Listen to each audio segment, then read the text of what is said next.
እኔ አላውቅም። ኦኬ አታውቂም ነበር? በእስልምና ማግባት መጋባት አለ ጀነት ውስጥ እኔ አላውቅም፣ ግን ይላል ግን ከፊት አላውቅም። ኦኬ ስለሚያገቧቸው ምናምን ሰምተሽ አታውቂም ማለት ነው? አላውቅም። ሴቶችስ ምን እናገኛለን ብለሽ ታሚ ነበረ? ከፊት ነው ወደ ጀነት ስገባ ምን አገኛለሁ ብለሽ ታሚ ነበር?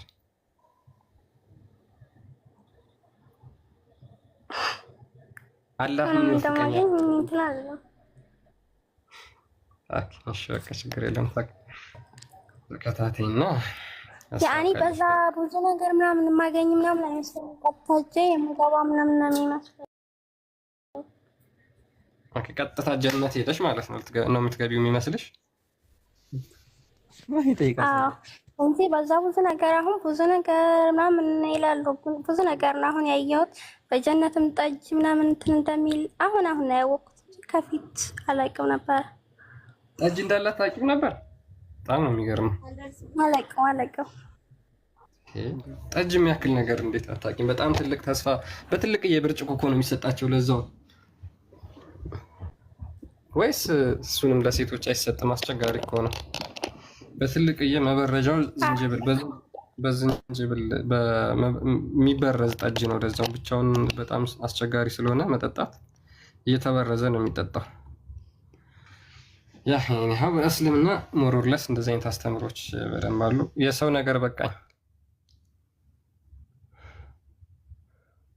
ነገር በቃኝ።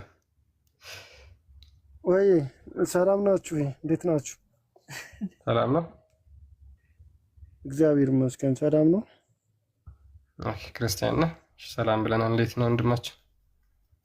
እግዚአብሔር ይመስገን። እኔ ክርስቲያን ነኝ እና የሆነ ጓደኛ ሙስሊም አለኝና እስኪ አንዳንድ ጥያቄዎች የምጠይቃችኋለኝ ምናምን ነገር እያለ ነበርና እስኪ የሚጠይቃችሁን ጥያቄ አንዳንድ ነገሩ ሊጠይቃችሁ ነው እና እኔ ከአቅሜ በላይ ስለሆነ ምናልባት እኔም እውቀቱም ስለሌለኝ አንዳንድ ነገሮች እስኪ ንገሩት። ለሚጠይቃችሁ ጥያቄ እስኪ ሞክሩት። አሁን ካልተ ማለት አሁን እንትን ማለት ነው ራሱ አካውንት ካለ ስልክ የለውም፣ በራሱ ገዝቶ በእኔ አግኝታለህ እዚሁ ነው አገኘ። አይ እንደዛ ማድረግ ስለማንችል ነው ወንድማችን። ችግር የለውም። በራሱ አካውንት መምጣት የሚችል ከሆነ ይመጣል። ወይም በውስጥ ምናምን ነገር ጥያቄ ካለ በውስጥ መጠየቅ ይችላል። በዚሁ ነው አይደል? ቴሌግራም አካውንት ስላለ እኮ እኔ ጋር ነው። እዛ ላይ እንትን ማለት ይችላል። ይቀጥላል ማለት ነው። እሺ ወደ ቶፒካችን ስንመለስ ስለ ሁራ ላይን የሚነግረን ሰው የለም? ሙስሊሞች እንደሆነ አትነግሩንም? ባይዞ ብዙ ጊዜ ስለ እነዚህ አካላት ሲነሳ ሙስሊሞች ያንዶቹ ማለት ነው በቃ ላይክ ለሃጫቸው ነው የሚዝረከረከው። ለሃጫቸው ማለት ነው። አንድ ቪዲዮ ላሳያችሁ ለምሳሌ ምን ያህል ኢገርሊ ስለነሱ እንደሚያወሩ ማለት ነውና እነዚህ ሴቶች በነገራችን ላይ ደግሞ በምድር ላይ ያሉ የሙስሊም ወንዶች ሴቶችን ሚስቶችን ማለት ነው የሚራገሙ አካላት ናቸው።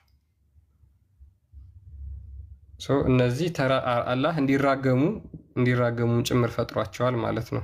ምን ያህል ለወንዱ ብቻ ኦብሰስድ የሆነ ሃይማኖት እንደሆነ ወንዱን ቤዝድ ያደረገ ሃይማኖት እንደሆነ በዚህ መረዳት ትችላላችሁ።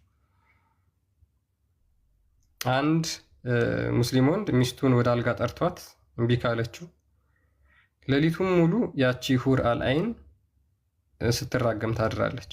ምን ብላ ነው የምትራገመው? አላህ ያጥፋሽ፣ አንቺ ጋር እኮ የሚቆየው ለጊዜው ነው፣ አንቺን ጥሎ ይመጣና ከኔ ጋር አሁን ይቀላቀላል ያለች በሰማይ ሆና ትረግማታለች ብሎ መሐመድ ተናገረ። ተራጋሚ ፍጥሮች አሉ ሙስሊም ሴቶችን የሚራገሙ ማለት ነው።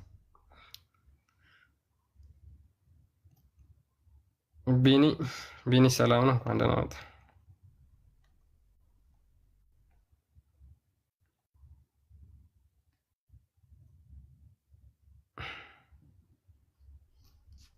ሰላም ብለናል። ቢኒ እየተሰማ ከሆነ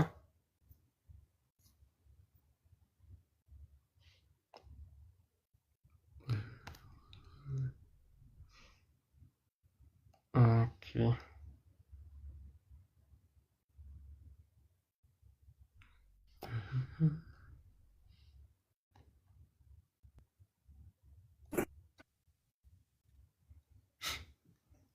ኦኬ በርጌ ጉ ነው የሚለው። ሰላም ነው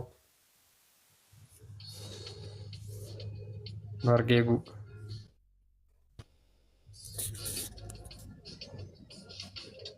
በርጌ ጉ አለ።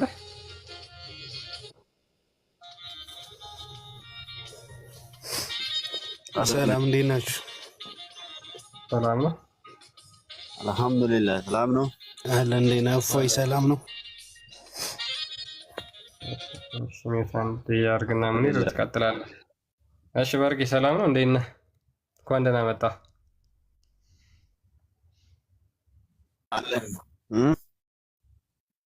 እንኳን ደህና መጣህ ብለናል። ሙስሊም ነህ?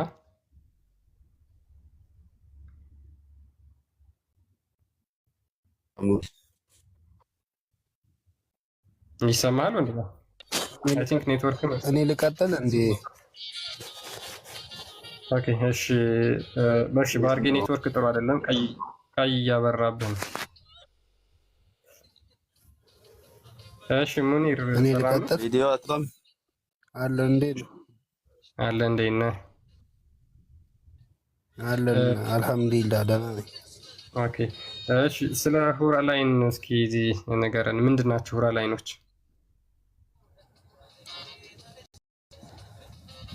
ሁራ ላይን እኔ ሰነፍ ሙስሊም ነኝ እና ሁራ ላይን አታገኝም ማለት ነው በጀነት? እኔ ምንም አላውቅም። ሙስሊም ነኝ።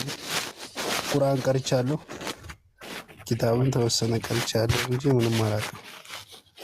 ኦኬ ቁርአን ላይ ስቀራ ስለ ሁራ ላይን ምንም አላነበብኩም። ንባቡን አነበብኩ እንጂ ዲቴል ትርጉሙን አልያዝኩትም፣ አላውቀውም። ተፍሲሩ ማለት ነው። ኦኬ ዝም ብለህ በአረብኛ ብቻ ነው ያነበብከው እንጂ ማለት ምን እንደሚል ምናምን ነገር እንትን አልተማርክም ማለት ነው። ማለትም እሱን እንትን አላልከውም ማለት ትርጉሙን ሳታውቀው ማነበብ ምንድን ነው ጥቅም የሚሰጥህ አንተ? ያው ትርጉሙን ያው የቤተሰብ ሃይማኖት ነው። ቀረሁኝ ቁርአን ቀረሁ። ከዛ በኋላ ያው ከቤተሰብ የምትወርሰው ሃይማኖት አለ አይደል?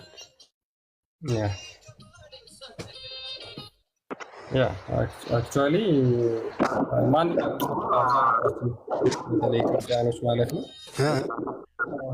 ሃይማኖትን ከቤተሰብ እንወርሳለን ግን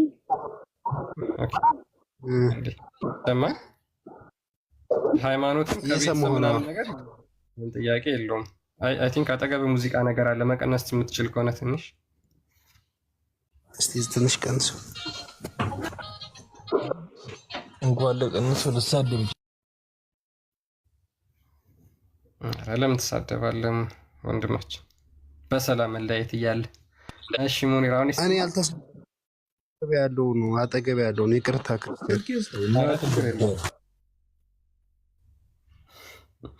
ችግር የለውም ሙኒር አትጨነቅ። አንተ ብቻ ማውራት የምትችል ከሆነ ማይክን ከፍተህ አውራ።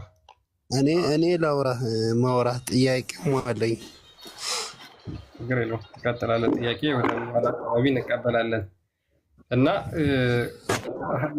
ሃይማኖትን በቤተሰብ አብዛኛው ሰው ሊቀበል ይችላል። ግን የማወቅና የማገናዘቢያ እድሜ ላይ ሲደርስ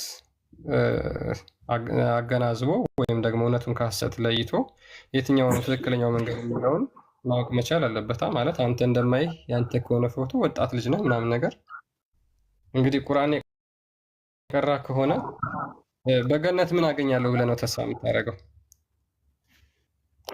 ያው ጀነትን ከዛ ደግሞ ስራዬ ደግሞ ሰነፍ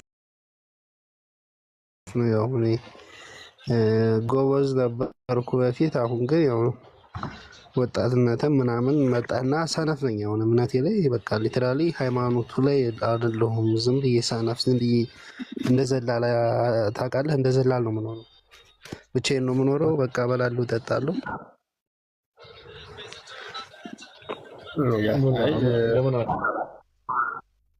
እኔ እምነቴ ላኢላሀ ኢለላህ ነው። በአላህ አምናለሁ። በዝነቱ እገባለሁ ብዬ ነው የማስበው ጀነት። አላህ አዛኝ ነውና እንጂ ያው ሰነፍ ነኝ ሁሉም ላይ ቁርአኑም ላይ።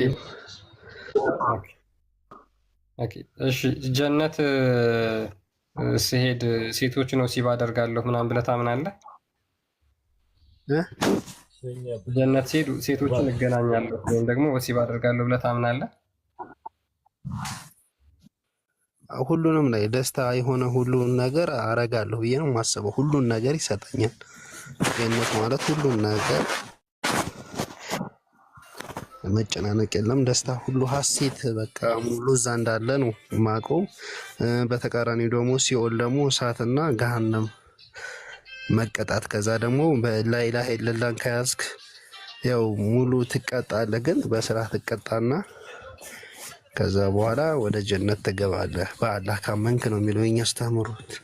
ስለዚህ ገሃነም ከገባ በኋላ ነው እንደገና ደግሞ ወደ ገነት የሚገባው ማለት ነው።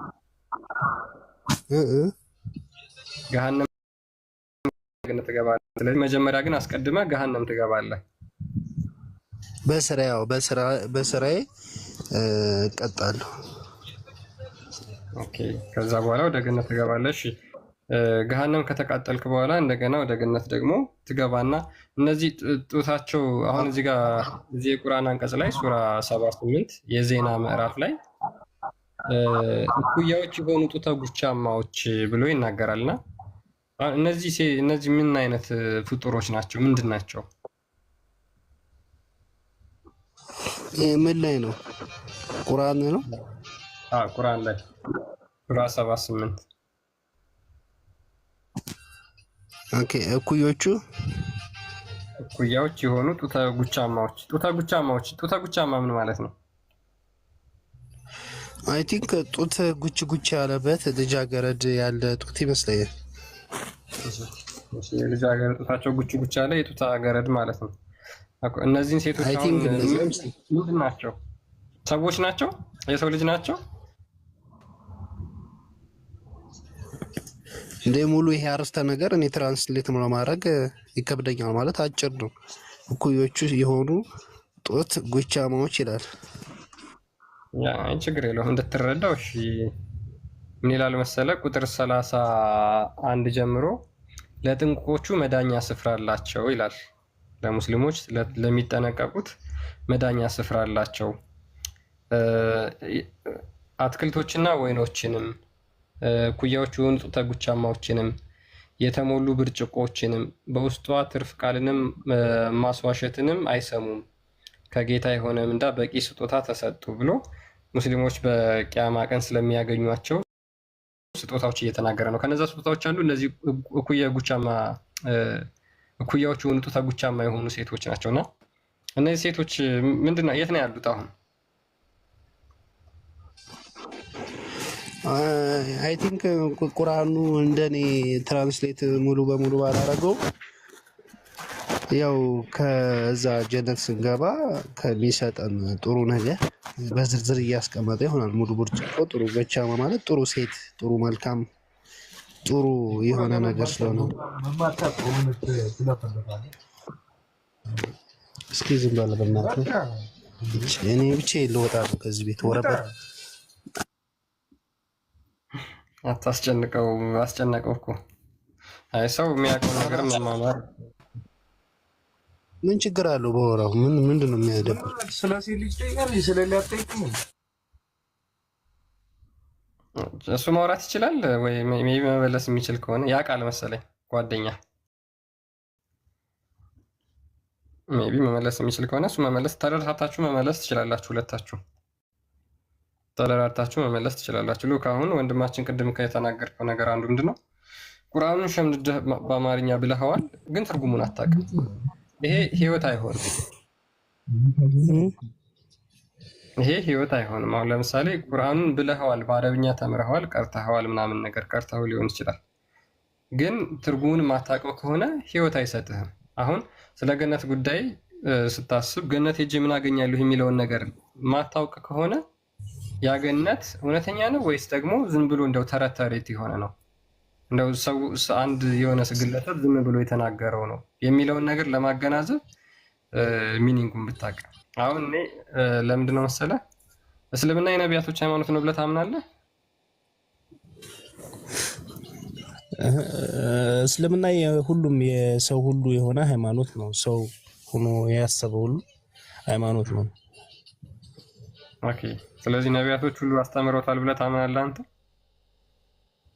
አሁን ነቢያችን አስተምሮታል። በየጊዜውና በየሰዓቱ እየመጡ በየተለያዩ አመታት እየመጡ አስተምሮት ይሰጣሉ። ያ እሺ፣ ሙሐመድማ አስተምሮታል። ይሄ የሙሐመድ ቃል ነው፣ ሙሐመድ የተናገረው ነው። እሱ ገብቶኛል። ግን የነቢያት አስተምሮ ነው ማለት የሙሐመድ ነው ሰለላሁ ዐለይሂ ወሰለም። ቁርአን ለሙሐመድ የተሰጠ ነው። እሺ፣ ከዛ በፊት ለምሳሌ ለማን መጽሐፍ ተሰጥቷል? ለኢብራሂም ለነ ኢብራሂም ምናምን ተሰጥቷል። ለነ ሙሳ ምናምን ተሰጥቷል። ሙሳ እሺ፣ እነሱ በገነት ሄደን እነዚህ ጡተ ጉጫማ ሴቶችን እናገኛለን ብለው አስተምረው ነበር? እነሱ ያው በየሁሉም የሚመጣ አለ። አሁን ለምሳሌ የኑህ እንደሚባለው የባህር ነቢያችን ደግሞ የጥበብ ሰለላሁ ዐለይሂ ወሰለም በመሀይም ነበሩና በየሰዓቱ ለሚመጡት ምእመኑ ደንቆሮ ማለት በማያውቀው ልክ ለማሳወቅ የሚመጡ አሉ። በየሰዓቱ ነቢያችን በዚህ ሆነ አስተምሮታቸው የተለያዩ የሁሉም ደግሞ በተለያየ መልእክት ነው ያለው። ለምሳሌ ኑህ በመጥፋት ብቻ እኔ ጎበዝ አይደለሁም። ይልቅ እኔ ስለእናንተ ልጠይቃችሁና መልስ ብመልስልኝ ታርግና ትንሽ ቀጥለህ ትንሽ አዳምጠህ ትቀጥላለህ። አይ ጥያቄ ልውረድ። ሰው እየረበሽኩ ስለሆነ አብሮኝ የተኛውን ልጠይቅህና ልውረድ እኮ። ትንሽ ሚዩት አርግና አዳምጥና ከዛ በኋላ ትቀጥላለህ፣ ትጠይቀኛለህ። ችግር የለውም። ሚዩት አርገህ መቀመጥ ትችላለህ። ሜይ ቢ አንተ በእስልምና ያለውን የገነት ኮንሴፕት ምን አይነት እንደሆነ ለመረዳት ምናልባት እንትኑ ካለህ ፍላጎቱ ካለህ ማለት ነው። ቶፒካችን ሽፍት እንዳይሆን ስለ ጀነት ሴቶች በእስልምና ስላሉ ስለ ጀነት ሴቶች ነው እና ሜይ ቢ ብዙም ስለማታውቀው ይህን አስተምሮ ያው በየጊዜው የተለያየ አስተምሮ ነው ይዘው የሚመጡ። ወንድሜ በቃ ይቅርታ ልወርድ ነው። ደህና ደርሼ እኔ ጥያቄ ነበረኝ። በቃ ችግር የለም። ወይ በውስጥ አውራኝ፣ በውስጥ ሀይ በለኝና ጠይቀኝ። በውስጥ አውራኝ ሀይ በለኝ ወንድማችን፣ በውስጥ አውራኝ ሀይ በለኝ በውስጥ።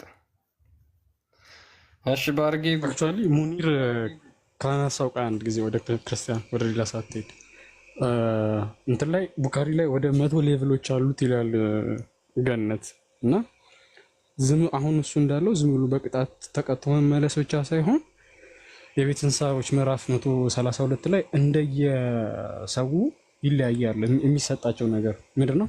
ለሁሉም ከሰሩት ስራ ደረጃዎች አሏቸው ይላል ቁርአኑ ላይ እና ዝም ብሎ ከሲኦል ተመልሶ ዝም ብሎ መግባት ሳይሆን አለው ስቴፕ ደረጃ አለው። ያ አለ እንደዛ የሚናገር አለ። 100 ሌቭል የሚል አለ። ሌቭሎቹ 7 የሚል አለ። በጣም ብዙ አይነት እይታ ነው ያለው። በነገራችን ላይ በጀነት ደረጃዎች መለያየት አንዳንዱ 7 የሚል አለ፣ 7 ሌቭል ነው የሚል አለ፣ 100 ሌቭል ነው የሚል አለ። ስንት እንደሆነ ያን ያህል ክሊር ሆኖ የተቀመጠ የለም። አሁን ሉክ ገነት ገብቶ የደረጃ መለያየት አለ። ገነት ገብቶ እንግዲህ ገነት ማለት ሉክ ዘላለማዊ ነው። ሰዎች ዘላለም ድዌል የሚያደርጉበት ቦታ ነው። ዘላለም የማይለወጥ ማለት ነው። ከዛ በኋላ ዘወትር የሚኖሩበት ነው። ኢቭን ዘወትር እንኳን እንዳንል እንደው ጊዜ በታይም እንኳን አይቆጠርም። ስለዚህ እዛ ውስጥ ገብተህ የደረጃ መለያየት አለ። አንደኛ ደረጃ ያለው ሁለተኛ ደረጃ ካለው ከፍ ይላል። ሁለተኛ ደረጃ ያለው ሶስተኛ ደረጃ ካለው ከፍ ይላል። እንደዚህ እያለ እስከ 100 ደረጃ ውስጥ ሊሆን ይችላል። በሆቴል አስበው ስታር አለው እና የታች የመጨረሻው ሌቭል ላይ ካለ ጥሬ ወፍ የሚሰጠው አብሰለ እንድትበላ ማለት ነው። ልብሱን ጨርቁ ይሆናል የሚሰጥ ራስ ሰፍተህ ነው ሲንጀር የሚሰጥና ይላላ ምንድነው የእንትን ልብስ ይለብሳሉ ይሌለ የሐር ልብስ እና ሐሩም ወርቁ የሚሰጥና ራስ ሰፍተህ ነው የምታደርገው ነው። ምን ሌቭል እዛስ ምን አስመጣው? የደረጃ መለያየት ማለት ነው። ዘላለም ህይወት ላይ የሆነ እንትን ላይ አለ፣ የሆነ ሐዲስ ላይም አለ። በታችኛው ደረጃ ላይ ያሉ ሰዎች የላይኞቹ ላይ ቀና ብለው ያዩዋቸዋል። ታች ያሉት ከስር ያሉት ስለሚበልጧቸው ወደ ላይ ቀና ብለው ያዩዋቸዋል። የመስታወት ነው ነገሩ ነው የምትለን አንተ። ሉክ እንግዲህ እዛ ሄደ እንኳን ወይኔ እነሱ እኮ ከኔ የተሻለ ነው የሚያገኙት ብለህ በዚህ ራሱን እንትን ትላለህ ማለት ነው። ማለት አሁን መበላለጥ ባይኖረው ኖሮ አይ አሁን መቀናናት የለም ቅናት የለም ብለው ሙስሊሞች ይናገራሉ እኮ። ገነት ስንገባ አንቀናናም። ግን ሌቭል እንደበለጠ እኮ ቀና ብለህ እያየህ ነው።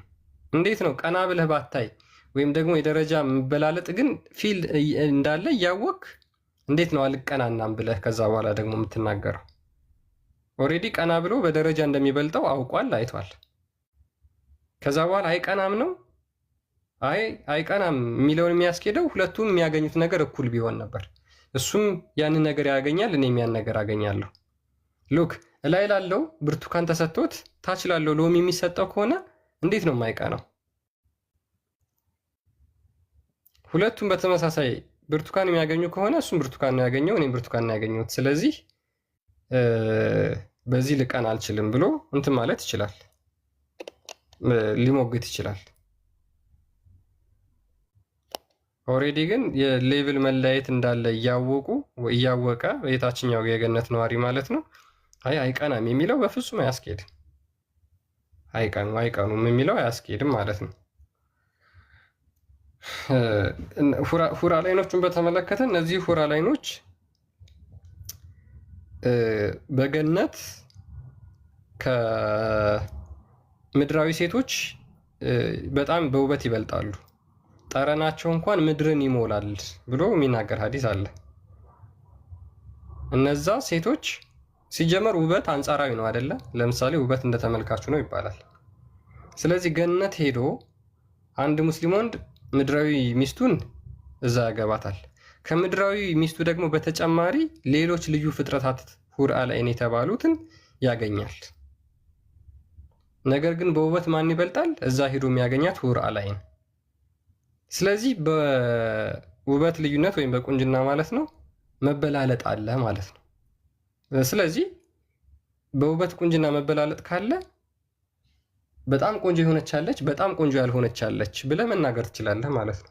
ስለዚህ ያቺ ማታምረው ሴት የምድራዊ ሴት ወይም ደግሞ በውበት የምትበለጠው ምድራዊ ሴት ከዛች ከሁር አልዓይን ራሷን ዝቅ አድርጋ ፊልም የምታደርግበት ወይ ይኖራል ማለት ነው። ለምን? የተለያዩ ስለሆኑ ሙሐመድ ሞሮርለስ እነዚህን ነገር የተናገራቸው ለምንድን ነው? በቃ ስጋዊ ስሜቱን እስከ ሰማይ ድረስ ሄዶ ለመፈጸም ያለው ጉጉት እንደነበር ግልጽ ነው። ዊችዝ መቼም ኔቨር ሀፕን የማያደርግ ነገር ማለት ነው። መቼም እነዚህ ሁር አልዓይኖች እነዚህ ጡተ ጉቻማ ሴቶች የተባሉት እነሱን ሄደን እናገኛለን ብሎ የተናገረው ምንድነው? በቃ በጣም አንድ ሰው እንደዚህ የፍትወት ጥማቱ ቅንዝርን ነው በጣም እንትን ሲል ሌሎች ስፔሻል ፍጥረቶችን ስፔሻል ክሪኤሽኖችን አገኛለሁ ወደሚል ደመደመው ማለት ነው። ወደዛ እንደሚወስደው ደመደመው which is wrong። አሁን ኡስታዙ በምን ሌቭል እንደሚናገር ተመስጦ ላሳያችሁ አንድ ቪዲዮ ማለት ነው። ስለ እነዚህ ሴቶች በተመለከተ እነዚህ ሴቶች ምንድን ናቸው? ጥቅማቸው፣ አገልግሎታቸው ምንድነው? በጣም ቀላል ነው። ሙስሊሞች መመለስ ይችላሉ። በዚህ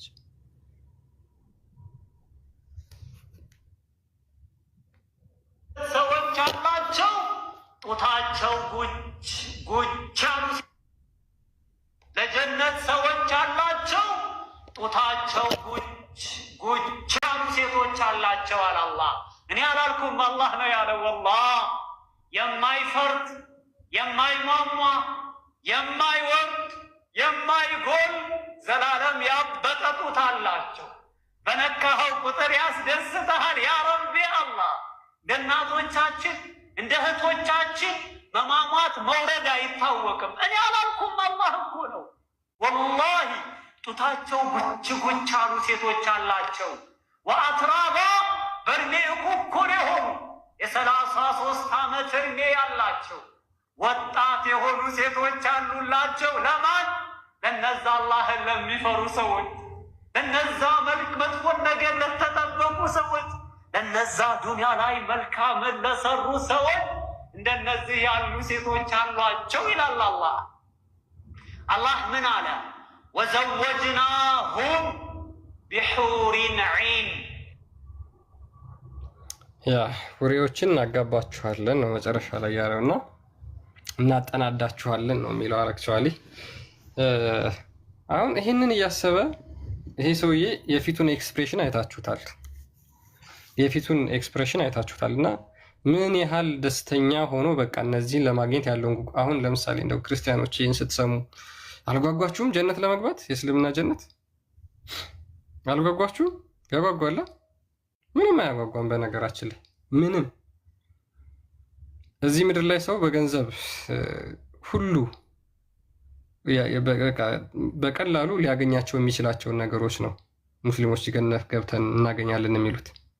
አሁን በጣም ጓጉቶ በቃ እነዚህን ሄጄ አገኛቸዋለሁ ብሎ ነው እንደዚህ በጣም ተመስጦ የሚያወራው ማለት ነው። አሁን ይህንን ለሀጩን የሚያዝረከርክበት ትምህርት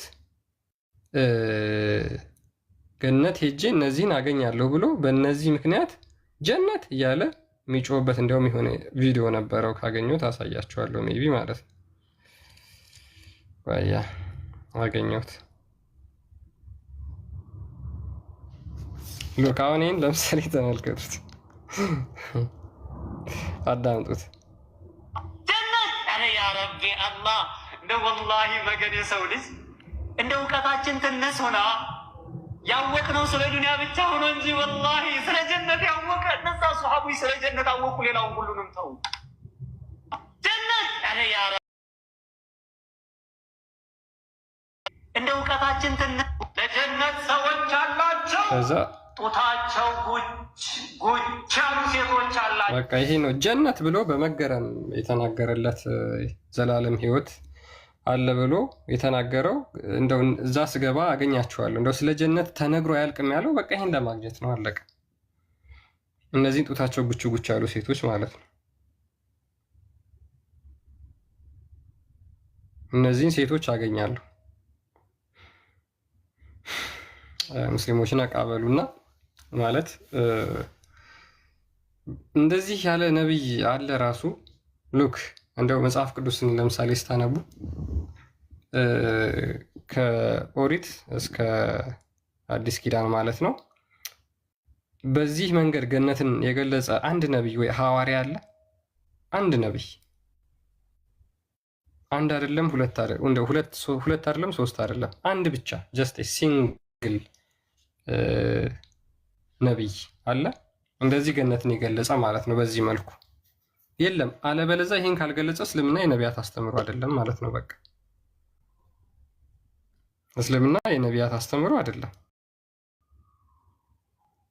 የሆነ የራሱን ፍላጎት ለማሟላት የተጠቀመበት አንድ ሲስተም ወይም ታክቲክ ነው እንጂ ነቢያት ያስተማሩት ትምህርት አይደለም። በገነት ሁር አልአይን የተባሉ ሙሳ ብለው ለምሳሌ ያምኑታል ሙስሊሞች። ሙሳ ስለ ሁር አልአይን አውርቷል። ሁር አልአይን አረብኛውስ ምንድን ነው? ምን ማለት ነው? ትርጉሙ የቃሉ ትርጉም ያዘለው ሚኒንግ ምንድን ነው? አሁን ሙሳ ስለ እነዚህ ሴቶች አስተምሯል ማለት ነው። እስልምና የነቢያት አስተምሮ ከሆነ እነ ዳውድ እነ ሱሌማን የተባሉት እነ ኢብራሂም የተባሉት እነ አደም ነብይ ነው ብለው የሚያምኑት ማለት ነው። እነዚህ ሁሉ ስለ ሁር አልአይን አስተምረዋል። የቱ ጋር ነው ያስተማሩት? እንደዚህ የተናገሩት ከሙሐመድ ውጭ ከ610 ዓመተ ምህረት ቀደም ብሎ ማለት ነው ያስተማረ አንድ ነብይ የለም። 124 ሺህ ነቢያቶች አሉ። 123999 ግን የት እንደገቡ አይታወቅም። የውሃ ሽታ ሆነው ጎርፍ ይውሰዳቸው ጅብ ይብላቸው አይታወቅም። እነዛ ነቢያቶች አሉ አስተምረውናል ብለው ግን ሙስሊሞች ይናገራሉ። አስተምሯቸውስ ይህንን በተመለከተ የለም። አይኔው ክርስቲያን እንዴት ናችሁ? እፎይ ወጣ እንዴ? እኔ እኮ ገብቼ ሰላም ናችሁ አለ። እንዴት ነህ? እግዚአብሔር ይመስገን። የሉም ታች ላይ እኔ እንጃ። ቆይ እስኪ አይዶነ ካሉ እናስገባቸዋለን። ችግር የለው። ያ እስልምና እኮ የሚያሸማቅቅን ከሚያሳፍር አስተምሮቱ አንዱ ይሄ ክፍል ነው። ይሄ በሰማይ ቤት በጀነት ከሴቶች ጋር እንዳራለን፣ ቁጥራቸው ብዛት ያለው ይሰጠናል፣ በየጥጋ ጥጉ ይቆማሉ ሴቶች፣ አማኞች ይደሰቱባቸዋል የሚለው ነገር በጣም የሚያሳፍር ነው። አይ ቲንክ በዚህ ዘመን በተለይ በዚህ አእምሮ በዚህ ጭንቅላት መቀበል ያቅታቸዋል። እና የድሮዎቹ ሼኪዎች ናቸው በኩራት የሚናገሩት እና ከሚያሳፍረው ትምህርት አንዱ ይመስለኛል። እስቲ ስታስቡት በተቀደሰ ስፍራ ላይ እንዲህ አይነት ነገር ይገኛል ብሎ ማሰብ፣ መቼም አምላካቸው ቅዱስ ነው ብሎ ነው የሚያስቡት። ቅዱስ የሚባል ነገር ይወቁ አያውቁ አላውቅም፣ በእስልምና አስተምሩ ግን እንደው ቅዱስ ነው ብለው ካሰቡ እዛ በተቀደሰ ቦታ ትዳርም አይደለም ባይዘዌ፣ ይሄ ትዳርም አይደለም። ያው ትዳር ቅዱስ ነው ተብሏል እኛ ጋር፣ ግን በሰማይ የለም። ግን እዛ ቦታ ላይ በምድር እንኳን የማያደርጉትን ነገር እናደርጋለን ብለው ማሰባቸው፣ ይህን መቀበላቸው እንዴት ነው? ቅዱስ ጳውሎስ እንደሚለው በአሮጊቶች ተረት ጭው የሚያደርግ ጆሮ በአሮጊቶች ተረት መያዝ አይሆንባቸውም።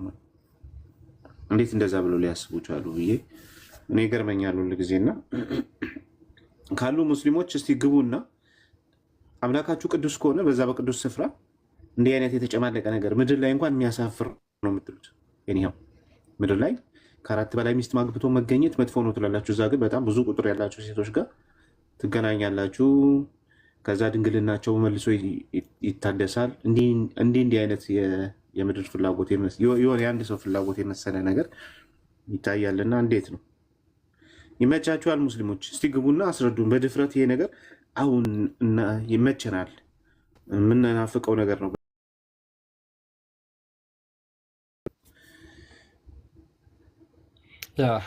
ያ ይችላሉ፣ ሙስሊሞች ካሉ መግባት ይችላሉ። ሉክ አሁን እንግዲህ ምን ያህል ምንድነው የምንጠይቃ መልስ ብዙ ጊዜ ሲመልሱ ሰምተህ ከሆነ ቢኒ የሚመልሱት መልስ ምን ችግር አለው?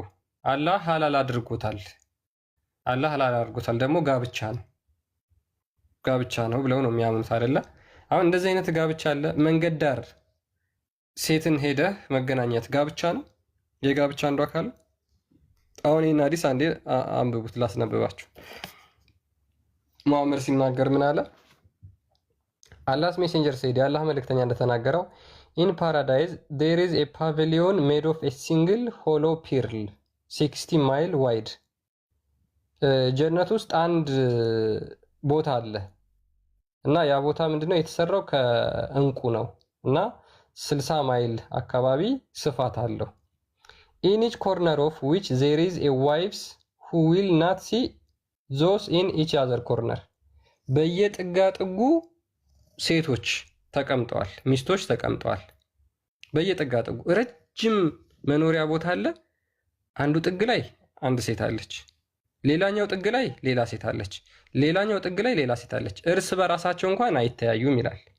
እና እነዚህ ሴቶች አሉ መንገድ ዳር። አሁን መንገድ ዳር እንግዲህ ኢማጂን ይታያችሁ እንግዲህ መንገድ ዳር እነዚህ ሴቶች አሉ።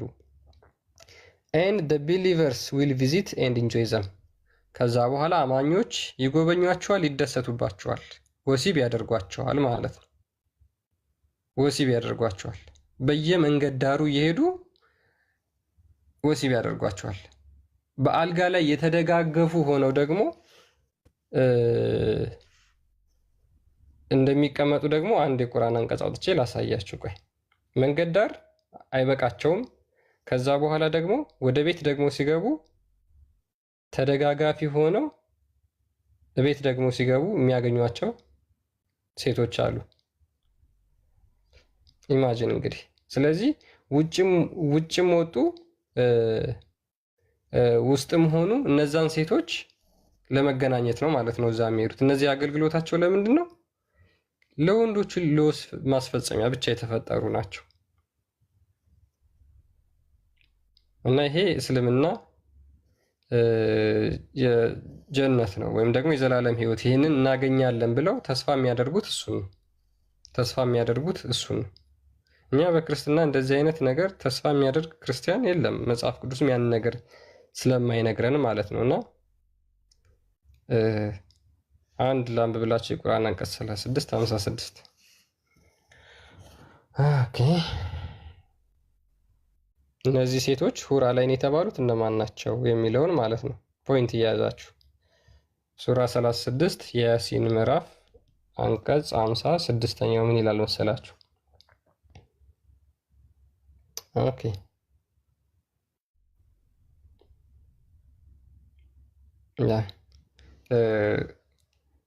እነርሱም ሚስቶቻቸውም በጥላዎች ውስጥ ናቸው። በጥላዎች ውስጥ ማለት በቤቱ ውስጥ ናቸው። ቀደም እዚህኛው ሐዲስ ላይ ምን አሳየዋችሁ? እዚህ ላይ መንገድ ዳር አሉ። መንገድ ዳር ያሉ ሴቶች ናቸው። መንገድ ዳር ያሉ ሴቶች ናቸው እዚህ ጋር ያሉት ማለት ነው። እዚህ ጋር ያሉት ሴቶች መንገድ ዳር የሚያገኟቸው ናቸው። ኢን ፓራዳይዝ ዜር ኢዝ ኤ ፓቪሊዮን ሜድ ኦፍ ኤ ሲንግል ሆሎ ፒርል 60 ማይልስ ዋይድ 60 ማይል ወይም ደግሞ አይ ቲንክ ወደ 90 ኪሎ ሜትር አካባቢ የሚርቅ ቦታ አለ። እዛ ላይ ጥግ ጥጉ ላይ ሴቶች ይቆማሉ። አንዷ ሴት ከአንዷ ሴት አይተያዩም። ከዛ በኋላ እነዚህን ሴቶች ወንዶች እንደፈለጉ ሄደው ወሲብ ያደርጓቸዋል ወይም ደግሞ ይደሰቱባቸዋል ይላል። ይሄ መንገድ ዳር የሚደረግ የወሲብ አገልግሎት የሚሰጡ ሴቶች ናቸው። ቤት ውስጥስ ካልን ደግሞ ቁርአን ምን ይለናል? እነርሱም ሚስቶቻቸውም በጥላዎች ውስጥ ናቸው፣ ባለ አጎበር አልጋዎች ላይ ተደጋጋፊዎች ናቸው። አልጋው አጎበር አለው፣ እዛ ላይ ደግሞ ተርታውን የሚቀመጡ ሴቶች አሉ ማለት ነው። ባሎቻቸውን ተደግፈው የሚጠብቁ ሴቶች፣ እነዚህ ሁር አልዓይኖች የሚባሉት ማለት ነው። እነዚህን አላህ ለምንድን ነው የፈጠራቸው? ፐርፐዝሊ የተፈጠሩት ለወንዱ ወሲብ አገልግሎት ብቻ እንዲሰጡ ነው። ለወንዱ የወሲብ አገልግሎት ብቻ እንዲሰጡ። አሁን ይህን ያስተማረ ነብይ አለ ነው የምትሉን ሙስሊሞች? አሁን ይህን ያስተማረ ነብይ አለ? ይሄ አልጋ ላይ ተቀምጠው የሚጠብቁ ለወሲብ ሴቶች አሉ፣ አላህ ይሰጣቸዋል ብሎ ያስተማረ ነብይ አለ? እንደዚህ ብሎ የተናገረ ነብይ አለ ከሙሐመድ ውጭ? እና ሙሐመድ የአምላክ መገለጥ ነው ይዞ የመጣው።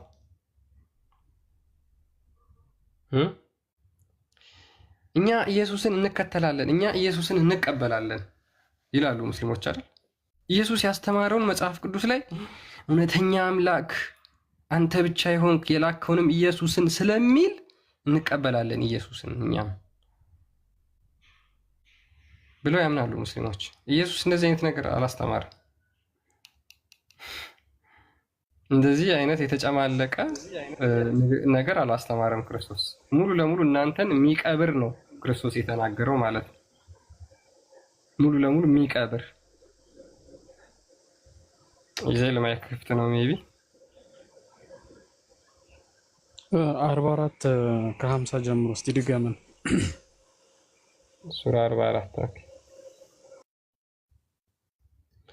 ሱራ 44 ከ50 ጀምሮ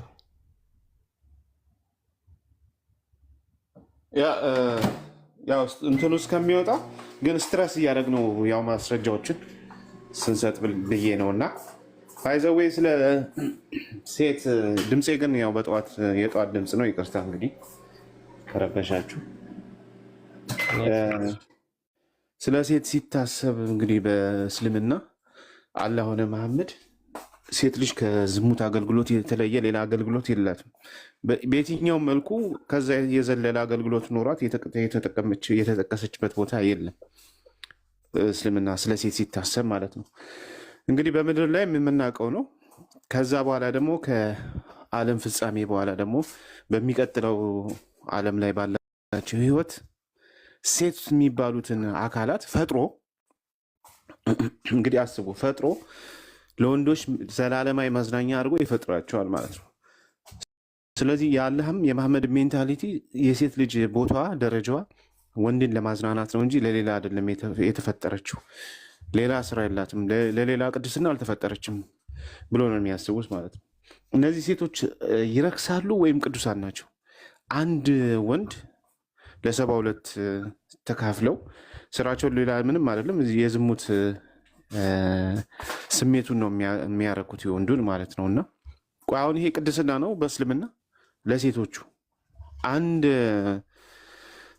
ወንድን ለ72 ቦታ ተከፍለው ያን ማድረጋቸው እንደ ቅድስና ነው የሚታየው? ኦኬ። ስለዚህ ዘላለም ህይወታቸው ይሄ ብቻ ነው ማለት ነው? ሌላ ምንም ህይወት የላቸው? ወንዱን ማስደሰት ነው ስራቸው? ይሄ ነው በቃ የእስልምና የዘላለም ህይወት ይሄ ነው በቃ? ሌላ ምንም ነገር የለም? ምናልባት የተጠቀሰ ነገር ካለ ለሴቶቹ ከዚህ የዘለለ ከመብላት ከመጠጣትና የወንዱን ፍላጎት እንትን ከማለት የዘለለ ሌላ ነገር አለ? ስለዚህ ሜንታሊቲው ምድር ላይም ሆነ አፍተር ላይፍም ደግሞ ከዚህ ህይወት በኋላ ሴት ልጅ በቃ የወንድ ልጅ ስሜት ማርኪያ ብቻ ሆና ነው የተፈጠረችው ማለት ነው እንደ እስልምና አስተምሮ። ይሄን እንዴት ነው በጤነኛ አእምሯችሁ የተቀበላችሁት ሙስሊሞች? እስቲ አስቡትና መልሱልን። ምናልባት ለምንድን ነው የማይገቡት ግን? የሉም እንዴ ከታች 300 ሰው አለ መግባት ይችላሉ። ከ300 ውስጥ ቢያንስ 89 ሙስሊሞች ሊሆኑ ይችላሉና አሁን ችግር የለውም። መማር ጥሩ ነው። ምንድን ነው እነዚህ ሴቶች በነገራችን ላይ ገና የሚፈጠሩ አይደሉም፣ የተፈጠሩ ናቸው። የቁርአኑ ኮንሴፕት የሚያስይዘው ያንን ነው። እንዴት እነዛ ሴቶች ኦልሬዲ ተፈጥረዋል። ይሄን እንዴት መረዳት እንችላለን? በሁለት መንገድ መረዳት እንችላለን። አንድ ሀዲስ እና አንድ ቁርአን ግን ልስጣችሁ። እነዛ ሴቶች እንደተፈጠሩ አላህ በቁርአን ላይ ሙስሊሞች እንደሚያምኑት ምን ብሎ ይናገራል ማለት ነው?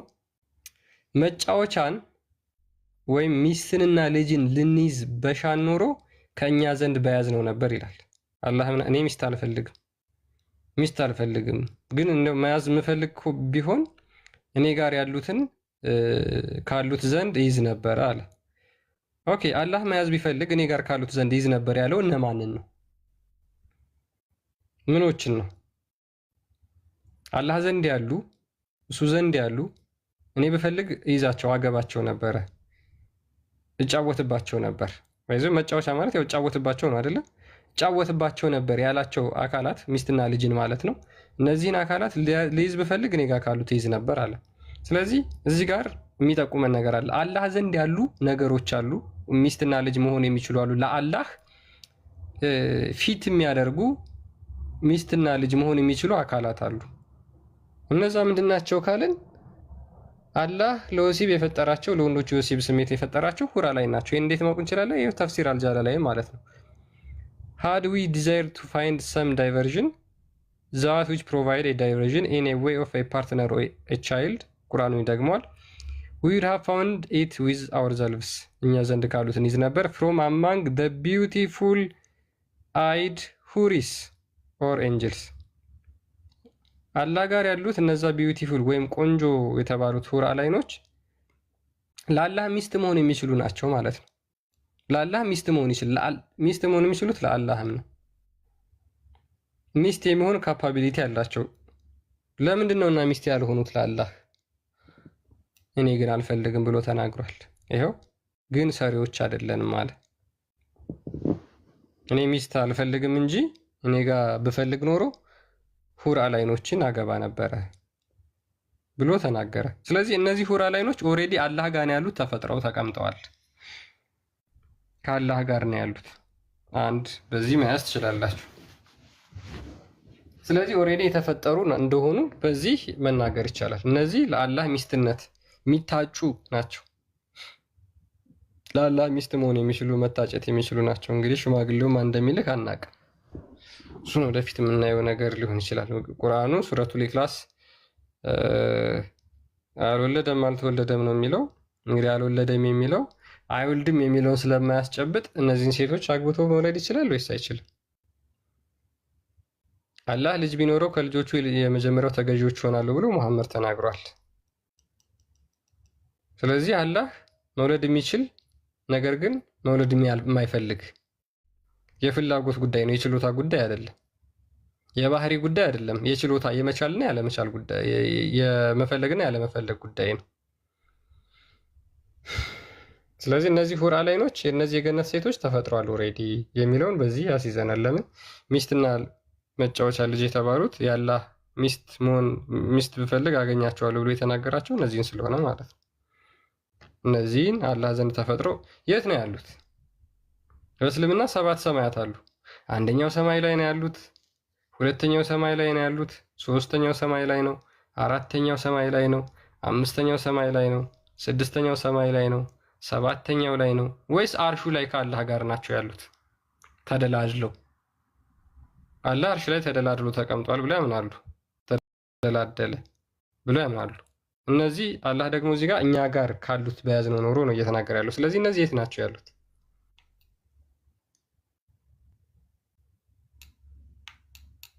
ማለት ይህን አንብባችሁ አሁን እንደው የዘላለም ሕይወት እናገኛለን ብላችሁ ታምናላችሁ? አላህ የሚፈልጋቸውን እኛ እንጋራለን ብላችሁ ታስባላችሁ? እነዚህ ለምንድን ነው አላህ እነዚህን የፈለገበት ምክንያት? በቃ ቆንጆ ስለሆኑ ነው። ከምድር ሴቶች በውበት በጣም የተሻሉ ናቸው፣ በጣም ቆንጆች ናቸው የሚል አለ ሐዲስ ማለት ነው። ከምድር ሴቶች በተሻሉ ቆንጆ ቁርአኑ ላይ አለ 55 ላይ። ምክንያቱም እነዚህን ላይ ያዘጋጀበት ምክንያት ምንድን ነበረ? ምድር ላይ ላሉት ሊክስ እዚህ ያሉ ሴቶች ባሎቻቸውን ሲያስቀይሙ ሲረግሙ ስለሚውሉ እነዚህኞቹ ካሳ ናቸው። እነዛ ክፈተው አንዴ እንደው 55 ከ7 ጀምሮ እስከ መጨረሻው እንየው ታች ድረስ 55 የሩህ ምዕራፍ 55 7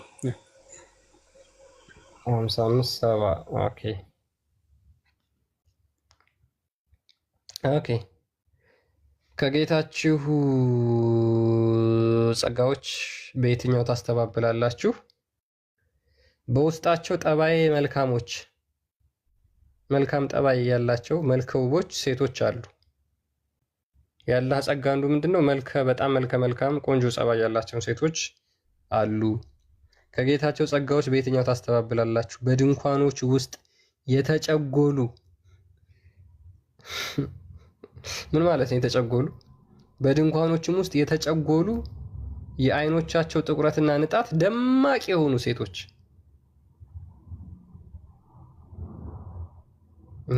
ካሁን ይሄን ህይወት ታገኛላችሁ። ኦኬ ከጌታችሁ ጸጋዎች በየትኛው ታስተባብላላችሁ? አረ በየትኛው ማናስተባብልም። አላህ ከእነርሱ በፊት ሰውም ጃንም አልገረሰሳቸውም። ጃን ማለት ጂኒ ፕሉራል ሲሆን ነው አይ ቲንክ። እና ሰውም ጂኒም ያልገረሰሳቸው ሴቶች ከጌታችሁ ጸጋዎች በየትኛው ታስተባብላላችሁ? በሚያረገርጉ አረንጓዴ ምንጣፎችና በሚያማምሩ ስጋጃዎች ላይ የተደለደሉ ሲሆኑ ይቀመጣሉ። አረንጓዴ ሐር ልብስ ለብሰው የሚቀመጡ የሚደላደሉ ሪሊ እነዚህን ነው የምታገኙት ሄዳችሁ። ከዛ በኋላ አላህ ደግሞ እነዚህን እኔ አገባቸው ነበርኩ ብፈልግ ይላል። አሁን እንዲሁ ክርስቲያኖች ሳትዋሹ ንገሩኝ፣ ምንድን ነው ያሰባችሁት?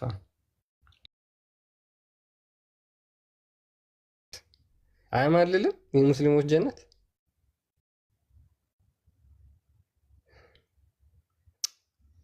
ሶሪ በጣም እኔ ተወስብሻለሁ። ክርስቲያን ሃይማኖት መቀየር ነው የሚል አይጠፋም እኮ ባይዘዌ የሚል አይጠፋም። ይሄንን ተስፋ አድርጎ ቅዠት ሊሆን አይችልም። እውነት ለመናገር ስለ ዘላለም ሕይወት ጉዳይ እንዳታስብ የሚያደርግህ ነገር እንዲያውም ለኤቴስቶች ራሱ ወደ እውነት እንዳይመጡ የሚያደርጋቸው ነገር ነው ብዬ ነው የማስበው።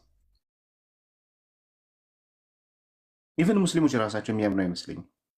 ይሄ እኮ ትልቅ ቅዠት ነው እንዴ! ተው እንጂ ተው። አዲስ ፍጥረት ተፈጥረው ለዝሙት ይፈጠራሉ ብላችሁ ታስባላችሁ? ከዓለም ፍጻሜ በኋላ እንግዲህ አስቡ፣ አዲስ ፍጥረት። እነዚህ ሰው ምንድነው ወንድን ለማርካት ብቻ ሴቶች ፌር አይደለም። አምላክ ራሱ አምላካችሁ ሴቶቹ ጠይቁ። እንዴት ሴቶች ይፈጠራሉ ለወንዶች ወሲብ ማርካት? በቃ ምንም አይደለም ስራቸው ይሄ ብቻ ይሆነ እንደዛ ብላችሁ ጠይቁ። ለምን ወንዶቹ እንደዛ አልተፈጠሩም?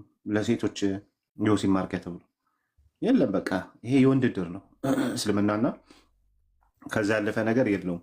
ተስፋ የሚያደርግ ሰው መቼም አይምሮ በሽተኛ ካልሆነ በስተቀር በዚህ ተስፋ የሚያደርግ ሰው አለ ብዬ አላስብም። እንደኔ ሙስሊሞች አይምሯቸው ጥሩ አይምሮ ያላቸው ሙስሊሞች አሉ። ግን ይሄን ተስፋ ያደርጋሉ ብዬ እውነት ለመናገር እኔ እንትን አለ እና ምድር ላይ ራሱ ኃጢአት መሆኑን እያወቁ በሰማይ ምንድን ነው ሐላል ይሆናል በምድር ሐራም ይሆናል የተባለውን ነገር በሰማይ ሐላል ይሆናል ብሎ ማሰብ መቻል ራሱ ከባድ ነው።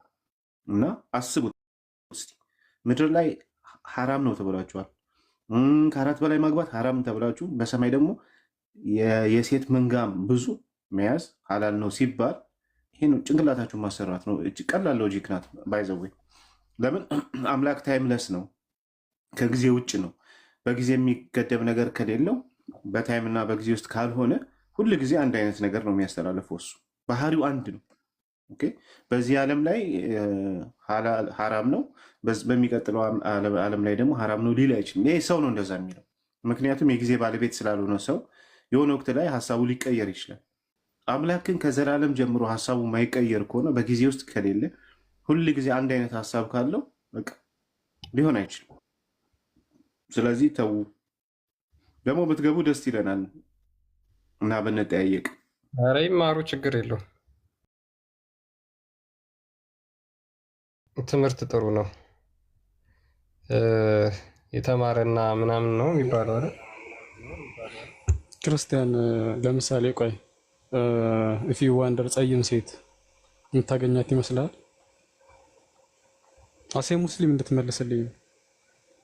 ጸይም ምን ያደርጋል? ቀይ አለ እንዴ? ነጫጭ እኮ አሉ። ጸይም ምን ያደርጋል? ስለዚህ ቁንጅናን ከሁለቱም አንጻር ከአላህም ከመሐመድም አንጻር ብታየው ነጭነት ማለት ያ ነጫጮቹ ናቸው። ሬሲዝም ያ ነጫጮቹ ናቸው። አይ ቲንክ ቃል ማሳየት የሚፈልገው ነገር አለ። ኦኬ ቃል ቀጣይ። ሰላም ክርስቶስ ይብዛላችሁ። ሰላም ብያለሁ ብሮ ክርስቲያን ቢኒ ሲናገር ምን አለ? አንድ ሀሳብ የሆነች ይሄ ትምህርት ትዝ አለኝ። ምን ብሎ ተናገረ ቢኒ ቅድም? ሙስሊሞች ራሱ የሚቀበሉት አይመስለኝም ይህንን ትምህርት አለ። ኦፍኮርስ አይቀበሉትም። እስኪ እኚህን ኡስታዝ ምን እንደሚሉ ስሟቸው። ኢንሻአላህ ሁላችሁ ሙእሚኖች ናችሁ። ላኪን ይህን ደርስ ከሰማችሁ በኋላ ምናልባት ኩፋር ትሆናላችሁ እንጂ ሼክ እብራሂም አብደዋል ዛሬ። ወላሂ አላበድኩም። ይህን ደርስ እስከ መጨረሻ ከሰማችሁት ሙምኪን ነው የምላችሁ ምናልባት ኢማናችሁን አፍርሳችሁ ኩፋሮች ልትሆኑ ትችላላችሁ። ምን አሉ? ኢማናችሁን አፍርሳችሁ ኩፋር ልትሆኑ ትችላላችሁ። ይህን ደርስ ማለት አሁን የምናስተምረውን ትምህርት ከሰማችሁ በኋላ ከእስልምና ለቃችሁ ልትወጡ ትችላላችሁ። ያ ማለት ሰው የሚቀበለው ሃይማኖት አይደለም ማለት ነው ባጭሩ። እንዴት ነው አንድ የሃይማኖት አስተማሪ እንደዚህ ብሎ የሚናገረው? ግራ የሚገባኝ አንድ የሃይማኖት አስተማሪ በሚያስተምረው ትምህርት ሰዎች ተማርከው የራሱን ሃይማኖት እንዲያደርጉ እንዲወስዱ የሚያደርግ ስብከት ይሰብካል እንጂ የሚያስወጣ ስብከት የሚሰብክ ከሆነ ይሄ እኮ ተቀምጧል ቁርአን ላይ። ስለዚህ ይህን ስትሰሙ ትወጣላችሁ እያለ ነው። እኛ የምንፈልገው እኮ ይሄን ነው። በቃ እኛ የምንፈልገው እስልምና አውቃችሁ ልቅ ብላችሁ እንድትወጡ ነው። እሺ ቀጥል። ለምን መሰላችሁ? ስለ ጀና በጀና ያለ ነገር በሙሉ አላህ በቁርአን የነገረን፣ ነቢያችን ሰለም በብዙ መቶ የሚቆጠሩ ሐዲሶች የነገሩን ስለ ጀና። ያኒ ካላመናችሁ ወደ ኩፍር ትገባላችሁ። ኦኬ ይቆሉ ካላመናችሁ ክርስቲያን ትሆናላችሁ። በጣም ያ ሼክ ስራችንን እናቃለለልን። የእኛን ስራን ያቃለለልን። በነገራችን ላይ በቃ እኛ የምንለው ይሄን ነው። ይሄንን ገነት ሉክ አዳምጡ፣ በደንብ አዳምጡ። እስልምና ውስጥ ያለው የዘላለም ህይወት ሰዎች በአይምሯቸው ሊቀበሉት የሚቸግራቸው ነው። አሁን የምነግራችሁ ነገር አሁን ቆይ ቃል በጣም እኮ ነው የሚገርመው። መጽሐፍ ቅዱስ ላይ ለምሳሌ ስለ ገነት ሲናገር ስለ ዘላለም ሕይወት ሲናገር ከዚህ በኋላ አይራቡም፣ አይጠሙም፣ የእሳትም ትኩሳት አያገኛቸውም፣ የፀሐይ ብርሃንም አያስፈልጋቸውም፣ ብርሃናቸው እርሱ እግዚአብሔር ይሆናል ተብሎ የሚል ቃል መጽሐፍ ቅዱስ ላይ አለ። ለምሳሌ ራእይ ላይ ማለት ነው። ራእይ 22 ራእይ 7 የምታነቡት እንደዛ ብሎ ይናገራል። አሁን ከክርስትና ሰዎችን ወደ ክርስትና ያስገባል እንጂ ወደ ክርስትና የሚያስወጣ አለመራብ፣ አለመጠማት ሄደን እዛ ለዘላለም ከክርስቶስ ጋር አብረን ስንሆን አንራብም፣ አንጠማም። ክርስቶስን ከማየት በላይ ከክርስቶስ ጋር ህብረት ከማድረግ በላይ የሚያስደስተን ነገር ስለሌለ ማለት ነው። ይሄ አያስወጣም ከክርስትና ወደ ክርስትና ሰዎችን ይስባል እንጂ። በእስልምናው ግን የተቀመጠው ትምህርት የገነት ጉዳይ ሰዎችን ከእስልምና የሚያስወጣ ነው። ቀጥል ቃል። በነገራችን የሰውየው ብቻ እምነት አይደለም ይሄ ለጭንቅላት የሚመጥን እንዳልሆነ ለሰው ልጅ ሊቀበሉ እንደማይችል የነቢያቸውን ጭምር እንደሆነ ይናገራሉ። ስሟቸው። ኦኬ የቁሉን አላህ ስብሐነ ነቢያችን ምን ይላሉ መሰላችሁ? በአጭሩ አሳጠሩት ነገሩ። የጀና ጉዳይ ሲነገር ጭንቅላታችን አይቀበለው ወላኪን ወረብ ድገመው ቃል የቁሉን አላህ ስብሐነ ነቢያችን ምን ይላሉ መሰላችሁ? በአጭሩ አሳጠሩት ነገሩ። የጀና ጉዳይ ሲነገር ጭንቅላታችን አይቀበለው ወላኪን ወረቢል ከዕባ ሁሉ ስለ ጀና የተናገረው አላህና ነብዩ ከሐቅ በላይ ነው። ሐቅ እና የጀና ጉዳይ ለመቀበል በደንብ በኢማን ልትቀበሉት አንድ ነገር ልርዳችሁ ነው። ቀጥል ክርስቲያን። አንዴ ማትርዳና አንፈልግም። አይርዱን። እናመሰግናለን። አቡ ነው ትዝ ይላል መግባት አንፈልግም ያለው አንደኛ ወላሂ ጀነት እገባለሁ ብላችሁ እንዳታስቡ ብሎ ቪዲዮ ሰርቶ ነበር። አቡ ምን ብሎ መልሰርቶ ነበር? ይህን ለመቀበል ክርስቲያንዬ ይህንን ለመቀበል ይህ ጭንቅላት የሚቀበለውን ነገር ለመቀበል መፍትሄ ብለው ኡስታዙ ያመጡትን ነገር ስትሰሙት ደግሞ ሁጂዝ በጣም ትደነግጣላችሁ። ሾክድ ነው የምትሆኑት። ስሟቸው። በደንብ በኢማን ልትቀበሉት አንድ ነገር ልርዳችሁ ወንድሞች፣ ልርዳችሁ። ይህን ነገር አሁን የምላችሁ ከተከታተላችሁ የፈለገውን ቢባል ስለ ጀና ቀጥታ ነው የምትቀበሉት። ሚን ሽሩጥ አርካን ሙሐመድ ረሱሉላህ። አንተ ሙእሚን ስትሆን እስላም ስትሆን ምንድን ነው የምትለው? ላኢላሃ ኢላላህ ሙሐመዱን ረሱሉላህ። ላኢላሃ ኢላላህ አውቀናል። ሙሐመድ ረሱሉላህ አላህ እንዲቀበላት ከፈለክ ሽሩጥ አላት፣ ሽሩጥ አላት ማለት ምሰሶ አላት። ኢማን ማለት እምነት ማለት መሰረት አለው፣ ቤዝመንት አለው። መሰረቱ ደግሞ ምንድን ነው? ስሙት።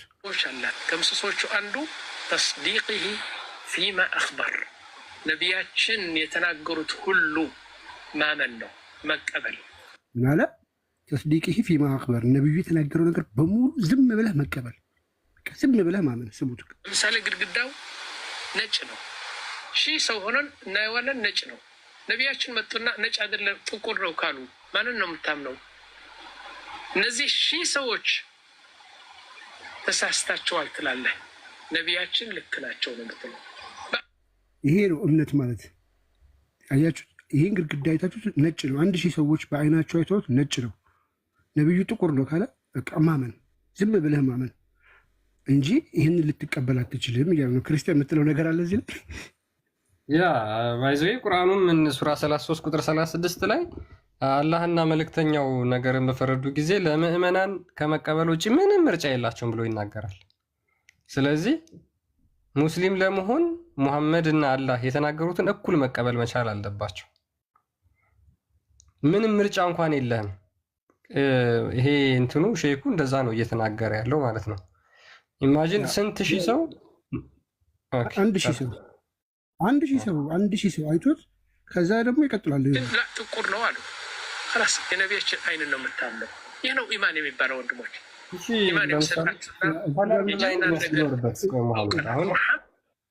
ችግር የሚሆንብን እኮ ከለር ብላይንድነስ ቢኖርበት አይኑን አሞት ቢሆን ኖሮ ሙሐመድ እንደዛ የተናገረው።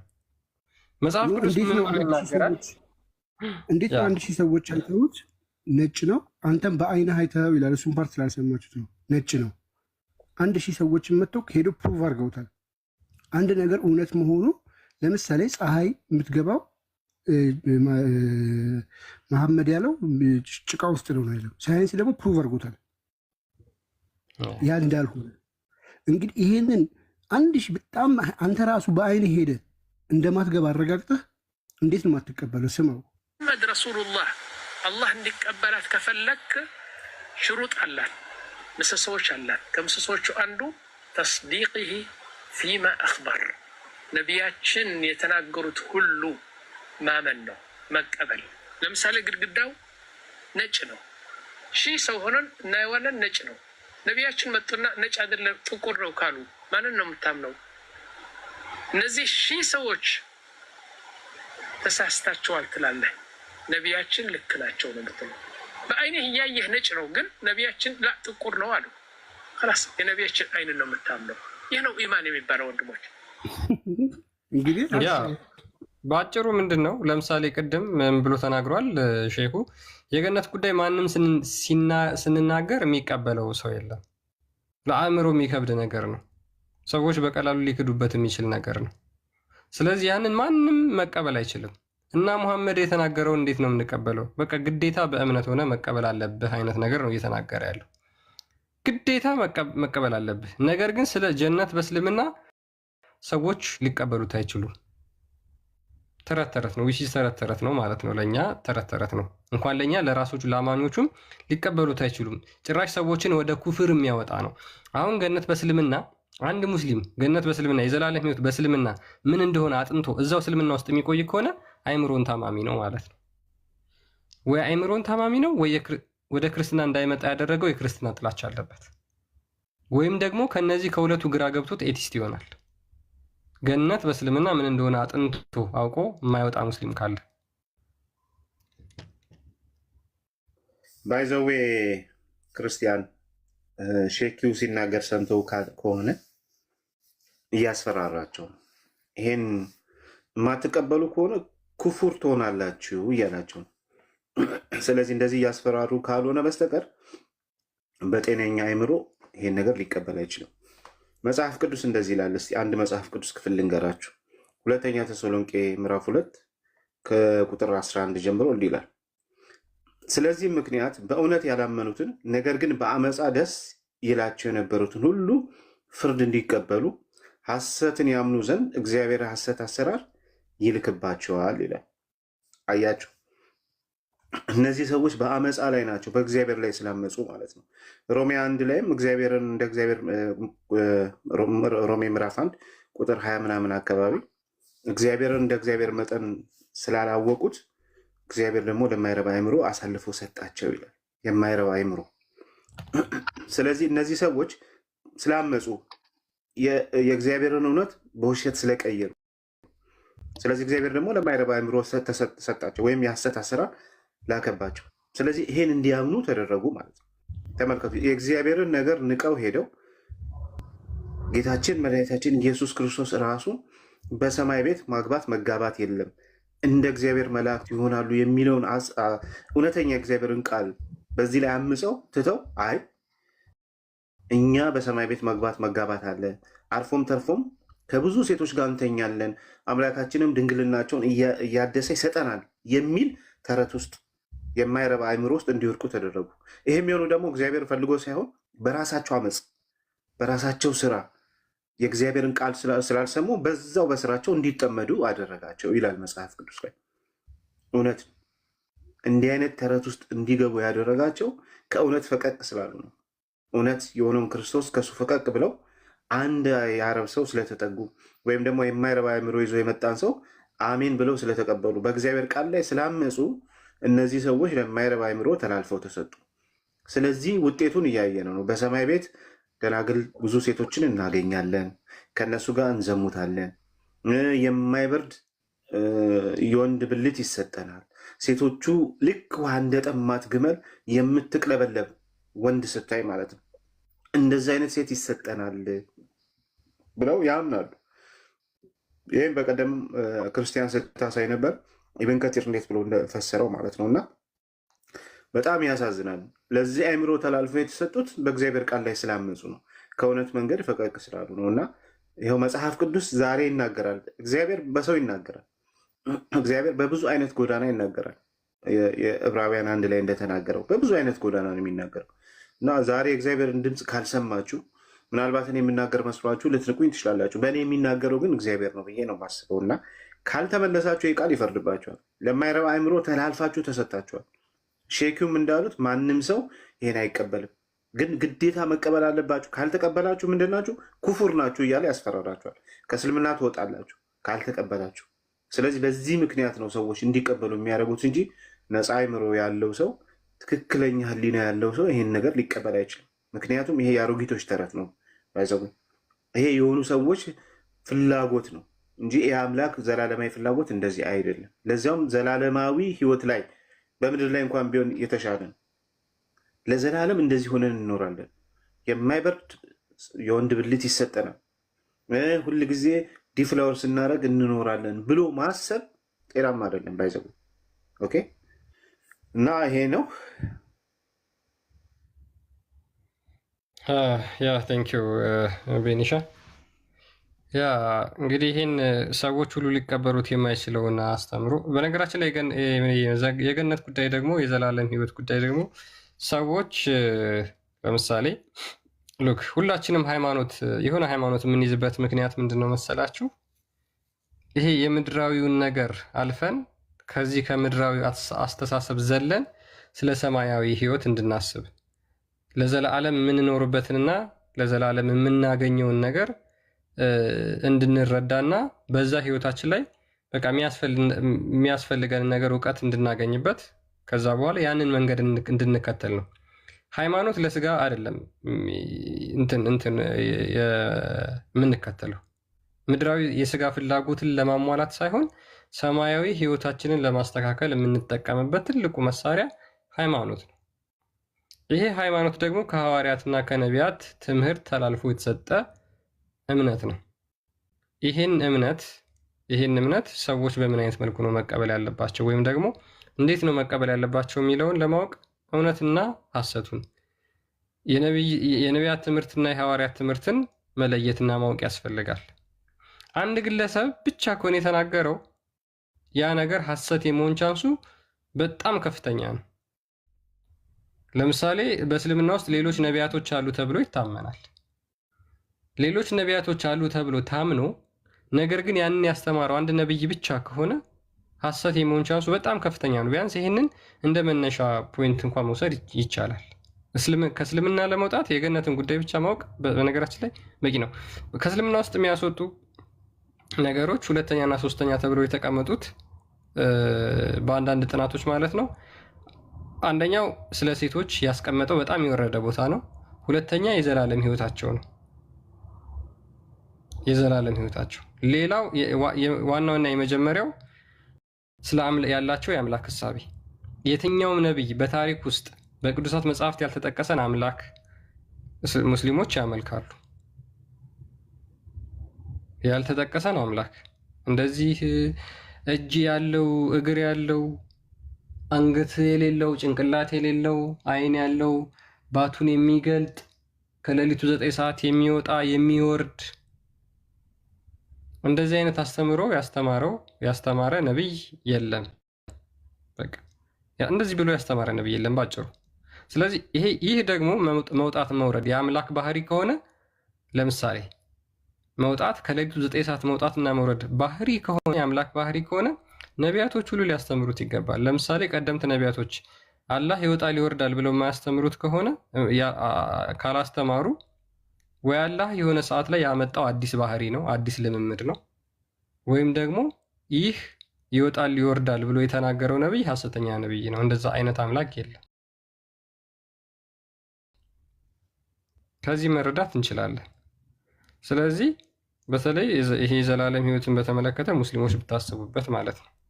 አሁን ምን ብሎ ዘጋው መሰላችሁ? አሁን ይህን የቁርአን ክፍል ላንብብላችሁ። ሱራ 41 የተብራሩ የተተነተኑ ምዕራፍ ውስጥ የሚገኝ አንቀጽ 31 ነው። እኛ በቅርቢቱም ህይወት በመጨረሻይቱም ረዳቶች ነን።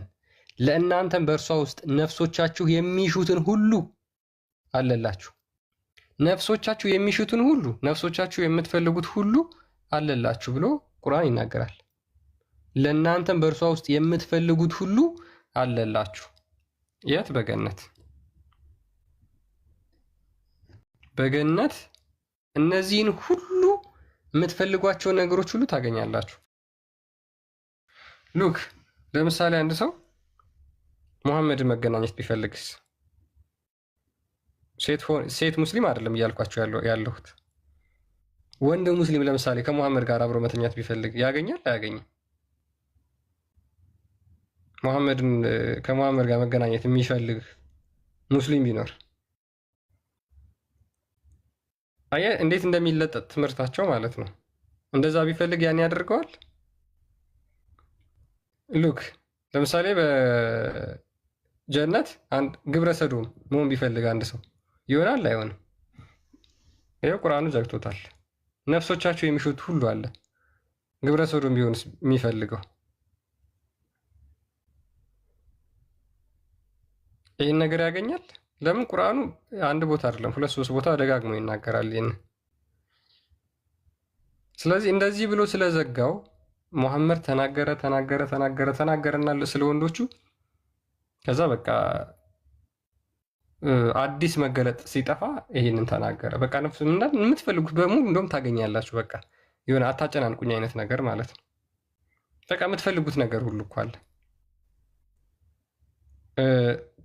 እዚህ ሶሻል ሚዲያ ላይ ታችሁ ከሆነ ያ ሼክ እኔ ሲጋራ ማጨስ ፈልጋለሁ አወጣው። ያ እንዴት እንደሚለጥጡት ስታወራ የመጣ ልጅ ይሄ ነው። እና ጀስት ለዛ ነው እንደዚህ አይነት ጥያቄዎችን መጠየቅ የጀመሩት። በቃ ይቻላል ስለተባሉ ማለት ነው። እና እንደ ጥያቄ አድርጎ አቅርበውት ሲመልሱ ራሱ እንዴት ይመልሱት? ይህን ዑለማዎቹ ስሙት እስኪ። ጀነት ውስጥ ሲጋራ አለ ብለው ሼኹን ጠየቃቸዋል። አይጠፋም ግን እሳት ወርዳ ነው የምትለኩስ አሉት ይባላል። ሲጋራውን በተመለከተ ለአላህ ብሎ ከተወ ጀነት ውስጥ ሲጋራ ያገኛል ኢንሻአላህ። ግን የዱንያ አይነት ሳይሆን ያ ለየት ያለ ነው ኢንሻአላህ። እሳትም ወርዶ አይለኩስም፣ ችግር የለው። ጀነት ውስጥ ምን አለ? ሲጋራ አለ። እሺ የተሰራው ከምንድን ነው? ከትንባሆ ነው የተሰራው። ምድር ላይ ያለ እዚህ ላለ ብለተው ምድር ከምን የተሰራ ሲጋራ ነው? አሁን ገነት ሲጋራ አጨሳለሁ ብለህ እሱን አገኛለሁ ብለህ ኤክስፔክተድ እንደው ትጠብቃለህ? በኢየሱስ ይሄ እኮ መደንዘዝ እኮ ነው። ምን አለ መሰለህ ክርስቲያን ያዘጋጀውና ገነቱ ሲጋራውን የምትለኩሰው ግን ሩቅ ቦታ ሄደ ነው። ክብሪት የላቸውም።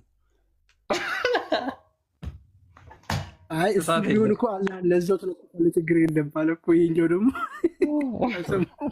ያኛው ሺ ሲጨንቃቸው የምትለኩሰው ግን ጀሃነም ሄደ ነው አሉት ሲመጣቸው ሲከብዳቸው። ይሄ ግን አለ እዛው ነው የምትለኩሰው፣ ግን ለየት ያለ ነው አላለ። አሁን አማኙን ሁላ ምን ያህል እንዳበላሹት የምታውቁት የሚጠይቋቸው ጥያቄዎች እንደዚህ አይነት ሲጋራ አጨሳለሁ ብሎ ይጠይቃል አንድ አማኝ። ምን ያህል ከንቱ ትምህርት እንደሆነ በዚህ መረዳት ትችላላችሁ። ሲጋራ አጨሳለሁ ወይስ አላጨስም ብሎ እንዴት ነው የሚረዳው የሚጠይቀው እንደዚህ አይነት ጥያቄ? መኪና እነዳለሁ ወይስ አልነዳም? አሁን እኮ እያንዳንዱን እንደዚህ ምድር ላይ የምታደርጋቸው ነገሮች ወይም ምድር ላይ የናፈቁ ነገሮች በሙሉ መጠየቅ ትችላለህ። አዎ ታገኛለህ። ሐላል ይቻላል፣ እሱንማ ታገኛላችሁ። አላህ ሱብሃነሁ ወተዓላ ሁሉንም ፈቅዶልናል። ምንም እርም ያደረገብን ነገር የለም በጀነት። አሁን መሐመድን እንገናኛለሁ ብትል አንተ ኡስማን የምትባል ወይም ደግሞ ሰሟን ከስር ሙስሊም ካለ መሐመድ ነው እኔ መገናኘት የምፈልገው ካልክስ ታገኛለህ? ይሄ ይዋጥላችኋል? ሐላል ነው። ለምን ይሄንን የምጠይቃችሁ ከምን አንጻር እንደሆነ የምናገረው ከምን አንጻር ነው? ለምሳሌ ምድር ላይ ኃጢአት የሆኑ ነገሮች ወይም ደግሞ ሙስሊሞች ኃጢአት ናቸው ብሎ የሚያምኗቸው ነገሮች አሉ። ለምሳሌ በወርቅ ብርጭቆ መጠጣት። በወርቅ ብርጭቆ መጠጣት አይቻልም ምድር ላይ ማለት ነው። በእስልምና የተከለከለ ነው። በጀነት ሲሄዱ ደግሞ ረጅም ብርጭቆ ይሰጣቸውና በዛ ወይን ጠጅ ሲገለብጡ ይኖራሉ። በወርቅ ብርጭቆ ማለት ነው። ስለዚህ በምድር የተከለከለው በገነት ተፈቀደ። በምድር ግብረ ሰዶማዊነት የተከለከለ ነው። በገነት የማይፈቀድበት ምክንያት ምንድን ነው? እንደዛ ከሆነ ማለት ነው። ክርስቲያን ከፍ አድርገኝ። አንድ የሚያሸማቅቅ ትምህርታቸውን ላሳያችሁና እውነት ለመናገር ያው ከወገብ በታች ነው እስልምና ላይ ትናንትና አይቼው በጣም ስስቅበት የነበረ ነው። ግን እስቲ ሙስሊሞች ከተማሩበት እስቲ ግንኙነት እንደፈለግ የተፈቀደ ነው። ከላይ እንደተጠየቀው በአፏም ይሁን እሱ የሷን በመላስ ወይም እሱ የሷን በመጥባት ይቻላል። የሚከለክለው ነገር የለም። ከባልና ሚስት ግንኙነት ተያይዞ የተረጋገጡ ሰሒሕ የሆኑ ሐዲሶችን አንዳንድ ጊዜ አልፎ አልፎ እሰራለሁ። አንዳንድ ሙስሊሞች እንደዚህ አይነት ቪዲዮ አትስራ ላይ ካፊሮች ያሸማቅቁናል ምናምን የሚል ኮመንት ያደርጋሉ። እንደነዚህ አይነት ሙስሊሞች አንደኛ እያወቁ ከሆነ ሱናን ኢንካር እያደረጉ ከሆነ ሙርተድ ካፊሮች ናቸው። ባለማወቅ ከሆነ መሐይሞች ናቸው። እንነግራቸዋለን። በነቢያችን ሰለላሁ ዐለይሂ ወሰለም እቺ ክፍል ነው ልጁ በዚህ የሚሸማቀቅ ካለ አውቆ የሚሸማቀቅ ካለ ሙርተድ ካፊሮች ናቸው ብሏል።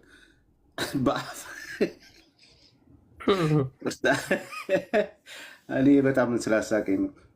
ሳያውቁ ከሆነ ደግሞ ጃሂሎች ናቸው እነግራቸዋለን ብሏል። ምንም አይከለክልም ብሏል። እና እውነት ይሄ ነገር በሰማይ ምናልባት በጀነት ይቀጥላል ብዬ ተስፋ አደርጋለሁ። መቼም የሚከለከል ነገር እዛም አሁን እንደገለጸው አይነት የወሲብ አይነት እንስማውና በጣም እኔ ያልኩት ምን መሰለህ፣ እኔ ትንሽ ስትረስ ላደርግበት የፈለግኩት እንዲህ ብለው የሚሉ ሰዎች ካሉ እንዲህ እሺ፣ ኢማኔ እየልክልሻለሁ። እሺ፣ እንዲህ ብለው የሚሉ ሰዎች ካሉ ሙርተድ ናቸው፣ ካፊሮች ናቸው። አይ የለም በቃ ይሄ እንደዚህ አድርጎ ግንኙነት ሲደረግ ከሚስት ጋር በዚህ መልኩ አይቻልም የሚሉ ካሉ ካፊሮች ናቸው፣ ሙርተድ ናቸው። የማያውቁ ከሆኑ ደግሞ ጃህልዮች ናቸው ብሏል። እስልምናን ስለማያውቁ ነው እንጂ አይከለክልም። አንድም የሚከለክል ሀሊም የለም። ምንድነው ኢጅማ የተስማሙበት ነው ነው የሚለው። እንጨርሰውና ሱና የምንሸማቀቅበት የምናፍርበት አንድም አይነት ሱና የለም። ሙሐመድ ሰለላሁ ዐለይሂ ወሰለም እንዲህ ነው ብለው ከ9 ሴት ጋር ከ11 ሴት ጋር ከህፃን ልጅ ጋር ሴክሹዋሊቲን በሚገልጽ መልኩ እየሳሉ የሚወስዱ ዝም ብለው ነው። ሰሒህ አልቡኻሪ ይባላል ይህ መጽሐፍ። አሁን ለምሳሌ ያህል አንድ ሀዲስ ላንሳ፣ ቁጥሩን እነግራቸዋለሁ። አን ነቢይ ሰለላሁ ዐለይሂ ወሰለም ካነ የጡፉ ዐላ ኒሳኢሂ ፊ ለይላ ዋሒዳ ይላል። የአላህ መልእክተኛ ሰለላሁ ዐለይሂ ወሰለም በአንድ ሌሊት ውስጥ በሴቶቹ ላይ ይዞሩ ነበር ማለት ለግንኙነት ነው። ወለሁ የውመኢዝን ቲስዑ ኒስዋ፣ በዛን ጊዜ 9 ሚስቶች ነበሩት ይላል። እና ይህንን ሀዲስ የዘገበው ያስተላለፈው አነስ ቢን ማሊክ ነው ይላል። ቡኻሪ ዘግቦታል።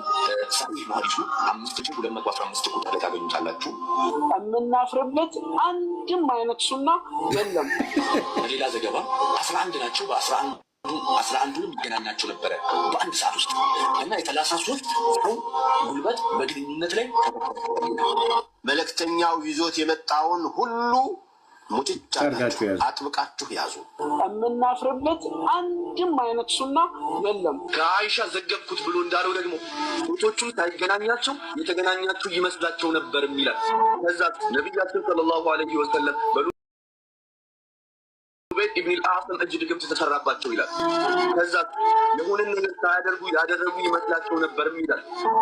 ይህ ሐዲስ እኔ እንደ አንድ ሙስሊም የተቀበልኩት እንደሆነ ለሙልሂዶች እንዲሁም ሙስሊም ላልሆኑ አካላት በዋህዩ ትክክለኛለ እንዲያቷችሁ ወይም እንዲያስተባብሉ መንገድ መክፈት ይሆንብኛል። የምናፍርበት አንድም አይነት ሱና የለም። የምናፍርበት አንድም አይነት ሱና የለም። ያደረገ ሊመስለው ከሆነ የምናፍርበት አንድም አይነት ሱና የለም። ደግሞ የሚያደርገውን ካላወቀ የምናፍርበት አንድም አይነት ሱና የለም። መልኩንም ያስተላለፈው ከራሱ አእምሮ ሆኖ አይደለም፣ ሰይጣን ተጠናወቶት ነው ምናምን ብለው እንዲያጓችሁ መንገድ መግበር ነው የሚሆንብን። ለምሳሌ ሳያ ቡኻሪ ሳይሙስሊም 1403 ስታይ ነቢዩ መንገድ እየሄደ የታየ እየሮጠ ሄደና ዜናብን ወሲብ አደረጋት። የምናፍርበት አንድም ሱና የለም። አንዲት ተረከዝ ነው ያዩት ስትራመድ ተረከዟ መስጊድ መሄድ ተውና ወደ አንደኛችሁ እናታችን ቤት ገቡ። ሸቁራዊ ሶፊያ ናት ይላል፣ ፋጢማ ናት ይላል። ወደ አንደኛዋ ቤት ገቡና ማና ሶፊያ ናት ሀብሳ ናት ይላል። ብቻ ቅርብ ወደ ሆነችው ወደ አንደኛችን ቤት ገቡና ሀጃ ፈጸሙ። ሀጃ መፈጸም ማለት እንግዲህ ያው ሽንኩርት ከተፍ አይደለም ብርድ ልብስ አጠባል። ሰው አሱር ሰላት እየጠበቃቸው ደግሞ ወደደ። አሱሩ መሸ። ሲመጡ አይተዋቸዋል እንደተጨወሩ ጋር ሰላመትና እነኒሳ ወጅሃ ሸይጣን ወድቡረሃ ሸይጣን ዓለም በጣም እዝነት ተደርጎ የተላከው ነቢይ እንደ ውሻ ቅልጥም አይቶ ልበ ወሲብ ተወሰወሰ። አንተ በጣም በታላቅ ጠባይ ላይ ነህ የተባለው ነቢይ በቅልጥም በሴት ቅልጥም ተወስውሶ ተመልሶ ሄዶ ከሚስቱ ጋር ተገናኘ። ልብ ውስጥ ያለውን ፍትወት ለማስወጣት በጣም እኮ የሚገርም ነው። እንግዲህ ምርጡ ነቢይ ነው።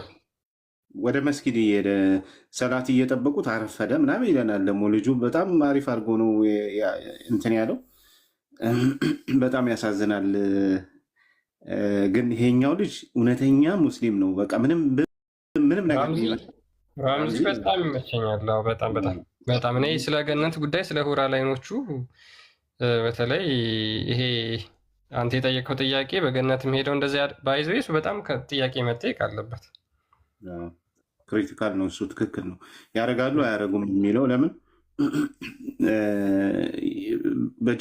በጀሃነም ምንም ነገር ክልክል በገነት ይቅርታ፣ ምንም አይነት ክልክል ነገር የለም። ሰው የፈለገውን ነገር ያደርጋል ነው፣ የፈለገው ነገር ይሰጠዋል ስለሚል ቁርአንም እንደዛ ብሎ ስለሚያስቀምጥ፣ ስለዚህ እንደዚህ አይነት ነገር ከፈለገ ማድረግ የሚከለክል ነገር ያለ አይመስለኝም። ለማንኛውም በቃ ይበቃናል። የሆነች ቦታ ስደርስ ደግሞ የሆነች ቦታ አሳያቸዋለሁ። ይሄን ነው የነቢያት አስተምሮ የሚሉን ማለት ነው። አንዲት ሀዲስ ላሳያችሁና እነዚህ ሁራ ላይኖች እነማን ናቸው የሚሉት የሚባሉት ማለት ነው። አንዴ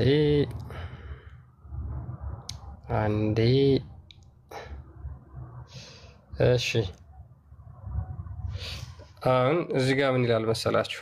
ይቺ ሁራ ላይን የምትባለው አንደኛ ምን ያህል ተራጋሚ እንደሆነች እንመልከት።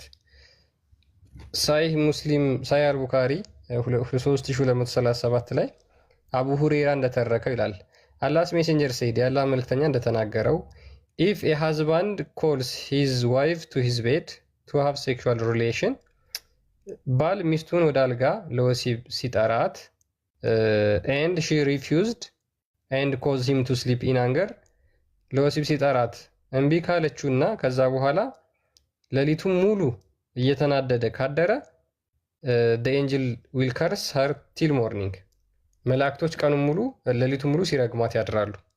መላእክቶችን አላህ ተራጋሚዎች አድርጎ ፈጥሯቸዋል። ይሄ መላእክቶቹ አለ። አላህም ሌሊቱን ሙሉ እንደሚራገም ሀዲስ አለ።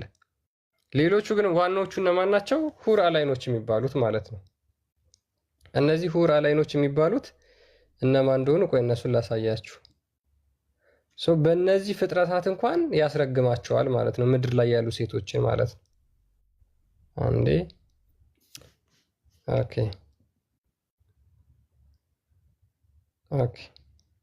እነዚህ ተራጋሚ አካላት ሙስሊሞችን ሴቶችን እንዴት ባልሽን እንትን አትዩም አታስደስችውም ብለው የሚራገሙ አላህ የፈጠራቸው ማለት ነው፣ የሚራገሙ አካላት ናቸው። ሱናን ኢብን ማጃ ላይ ተቀምጧል። ሐሰን የሆነ ሀዲስ ነው። ሳሂህ የሚያሉት አሉ። ምን ይላል? the messenger of Allah said የአላህ መልክተኛ እንደተናገሩት no woman annoys her husband but his wives among the huris of paradise says don't annoy him። አንድም ሴት የለችም ባሏን እምቢ ብትለው የምትረገም ብትሆን እንጂ። እንደነዛ ረጋሚዎቹ ማን ነው? ሁር አል አይኖች የጀነት ሴቶች ምን ብለው ይራገማሉ? ዶንት አኖይ ሂም፣ እባክሽ አታበሳጩ፣ አታናጁ። ሜይ አላህ ዲስትሮይ ዩ፣ አላህ ያጥፋሽና። ማታ ባሏን ለወሲብ አልፈልግም ብላ ብትከለክል ማን ነው የሚረግማት? ሁር አላይን። አላህ ያጥፋሽ እያለች ትረግማታለች። ፎር ሂ ኢዝ ጀስት ኤ ቴምፖራሪ ገስት ዊዝ ዩ፣ ከአንቺ ጋር ጊዜያዊ እንግዳ ነው እኮ አሁን እሱ ያለው። ኤንድ ሱን ሂ ዊል ሊቭ ዩ ኤንድ ጆይን አስ፣ ከአንቺ ጋር ይፋታና ወይም አንቺን ይተውሽና ከዛ በኋላ እኛን ይቀላቀለናል ብለው እነዚህ ሁር አልዓይኖች ሌሊቱን ሙሉ ሲረግሟት ያድራሉ። ሙስሊም ሴት በሁር አልዓይን ስትረገም ታድራለች። እነዚያውን አላህ ያጥፋሽ ብለው ነው የሚራገሙት። እርግማናቸው ይደርሳል አይደርስም? ልክ አላህ ያጥፋሽ ብለው ሲራገሙ እነዛ ሴቶች ይጠፋሉ ወይስ አይጠፉም? ወይስ አላህ እርግማናቸው ማይደርስ ከሆነ ለምን እንዲራገሙ አደረጋቸው? ፕላስ ደግሞ እነዚህ አካላት ሁሉ አዋቂ ናቸው ማለት ነው። ማን ለባሏ ታዛዥ እንደሆነች፣ ማን ለባሏ ታዛዥ እንዳልሆነች፣ የትኛዋ ሴት ባሏን ለወሲብ እምቢ እንዳለች የሚያውቁ አካላት ናቸው ሁር አልዓይን የሚባሉት። እነዚህ ሴቶች አንድም የገነት ሴቶች ማለት ነው የተፈጠሩት ለመራገም ነው፣ ሙስሊም ሴቶችን ለመራገም። ቢኒ ቀጥልና እንጨርስ። እሺ ክርስቲያን የዚች ጋር በጣም ወንድማችን እንማማር በጣም የሚገርም ነገር ስለሰራ ነው። እና እንግዲህ የሁል ጊዜ ክሳቸው ክርስቲያኖችን እንዴት እንደሚከሱ ሙስሊሞችና እነሱ ምን እንደሆኑ ይዩት። በጣም ትገረማላችሁ። እንዴ የመንያቸው ልብሳቸው ላይ ሳይታጠብ ተረስቶ ደረቅ ሆኖ አየውና በእጄ እፈትገው ነበር ትላለች። ይሄ ሲራ አካል ነው። የምናፍርበት አንድም አይነት ሱና የለም። ካፊሮች ከመጀመሩ ነው ደግሞ ለነቢያችን ሰለላሁ ዐለይሂ ወሰለም ሱና ክብር ያላቸው ክብር የነበራቸው። ሲጣጣቢ ሙስሊም ሲሉ አልነበረም? 4 ሚስት ማግባት እንደ ነውር እየቆጠሩ ከሴተኛ ዳሪ ጋር መዳራትን ሐላል ሲያደርጉ አልነበረም?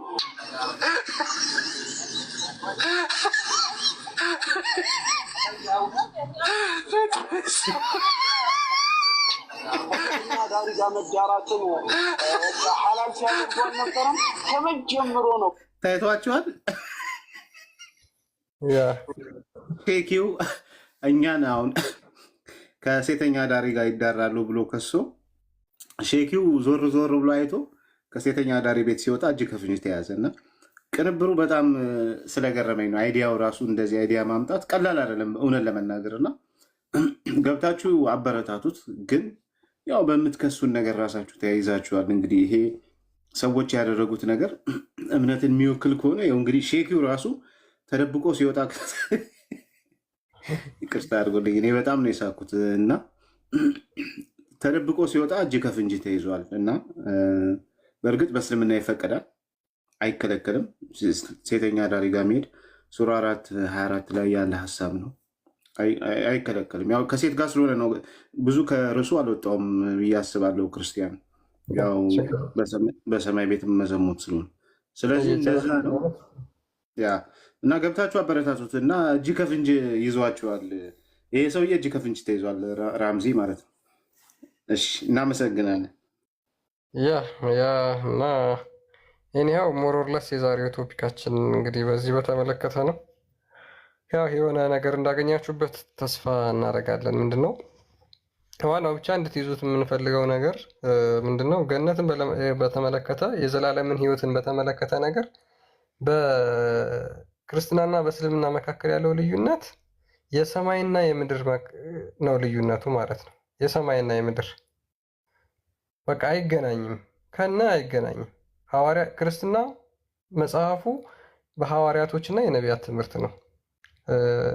ኤፌሶን ምዕራፍ 2:1 ላይ በሐዋርያትና በነቢያት መሰረት ላይ ታንጻችኋል፣ የማዕዘኑ ራስ ክርስቶስ ነው ብሎ ይናገራል። በሐዋርያትና በነቢያት ዘንድ የማይታወቅ ገነት በእስልምናው ግን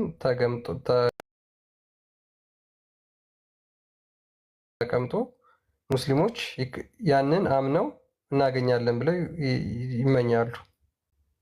ዊች ኢዝ ይሄ በጣም በጣም በጣም አደገኛ የሆነ ማለት ነው። በጣም አደገኛ የሆነ ስለዚህ ምንድነው በክርስትናው መካከል ያለ ልዩነት በክርስትናው ያለው የዘላለም ሕይወት ወይም ገነት ማለት ነው በጾታ የተለያየ አይደለም። በጾታ የተለያየ አይደለም። ወንዶችና ሴቶች የእግዚአብሔር ልጆች ተብለው ሁለቱም የእግዚአብሔርን መንግስት በእኩል የሚወርሱበት ነው እንጂ አይ ሴቷ ይሄን ታገኛለች ወንዱ ይሄን አያገኝም ተብሎ የተቀመጠ አይደለም። በእስልምናው ግን በጾታ ተመድቦ የተቀመጠ ነው። በጾታ ተመድቦ ወንዱ እንደዚህ ያገኛል፣ ሴቷ ይሄን አታገኝም። ወንዱ ሴቷ የምታገኘውን አያገኝም፣ ሴቷ ደግሞ ወንዱ ደግሞ ሴቷ የምታገኘውን እንትን አይልም ማለት ነው፣ አያደርግም። which is ጾታዊ መድሎ አለ። በእስልምና ከምድር እስከ ሰማይ ድረስ ጾታዊ መድሎ አለ። ባላቸው በዘላለም ህይወት እንኳን እንትን ይላሉ ማለት ነው። በጾታ ምክንያት የተከፋፈለ ገነት ነው ገነታቸው እንኳን። ለወንዱ ሁራ ላይን አለው፣ ብዙ ሁራ ላይኖች አሉት። ሴቷስ ምንም የላት እና ይሄን ፖይንት ከያዛችሁ ይበቃል። በቃ ቢና ደህና ደሩ። ቃል እኔ ምናልባት ከፍታችሁ የምትቀጥሉ ከሆነ ቀጥሉ። በቃ እናንተ ቻው። እሺ እንከፍታለን ክርስቲያን። ኦኬ ቻው በቃ።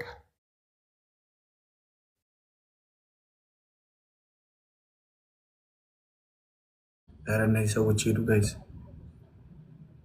ያራዳ ልጅ አሚራይ ብዬ ቴንክ ዩ ሶ ማች ወንድሜ፣ ቴንክ ዩ ሶ ማች፣ ቴንክ ዩ ሶ ማች ብራዘር። ይመቸን እግዚአብሔር። ቴንክ ዩ ሶ ማች ይመቸን።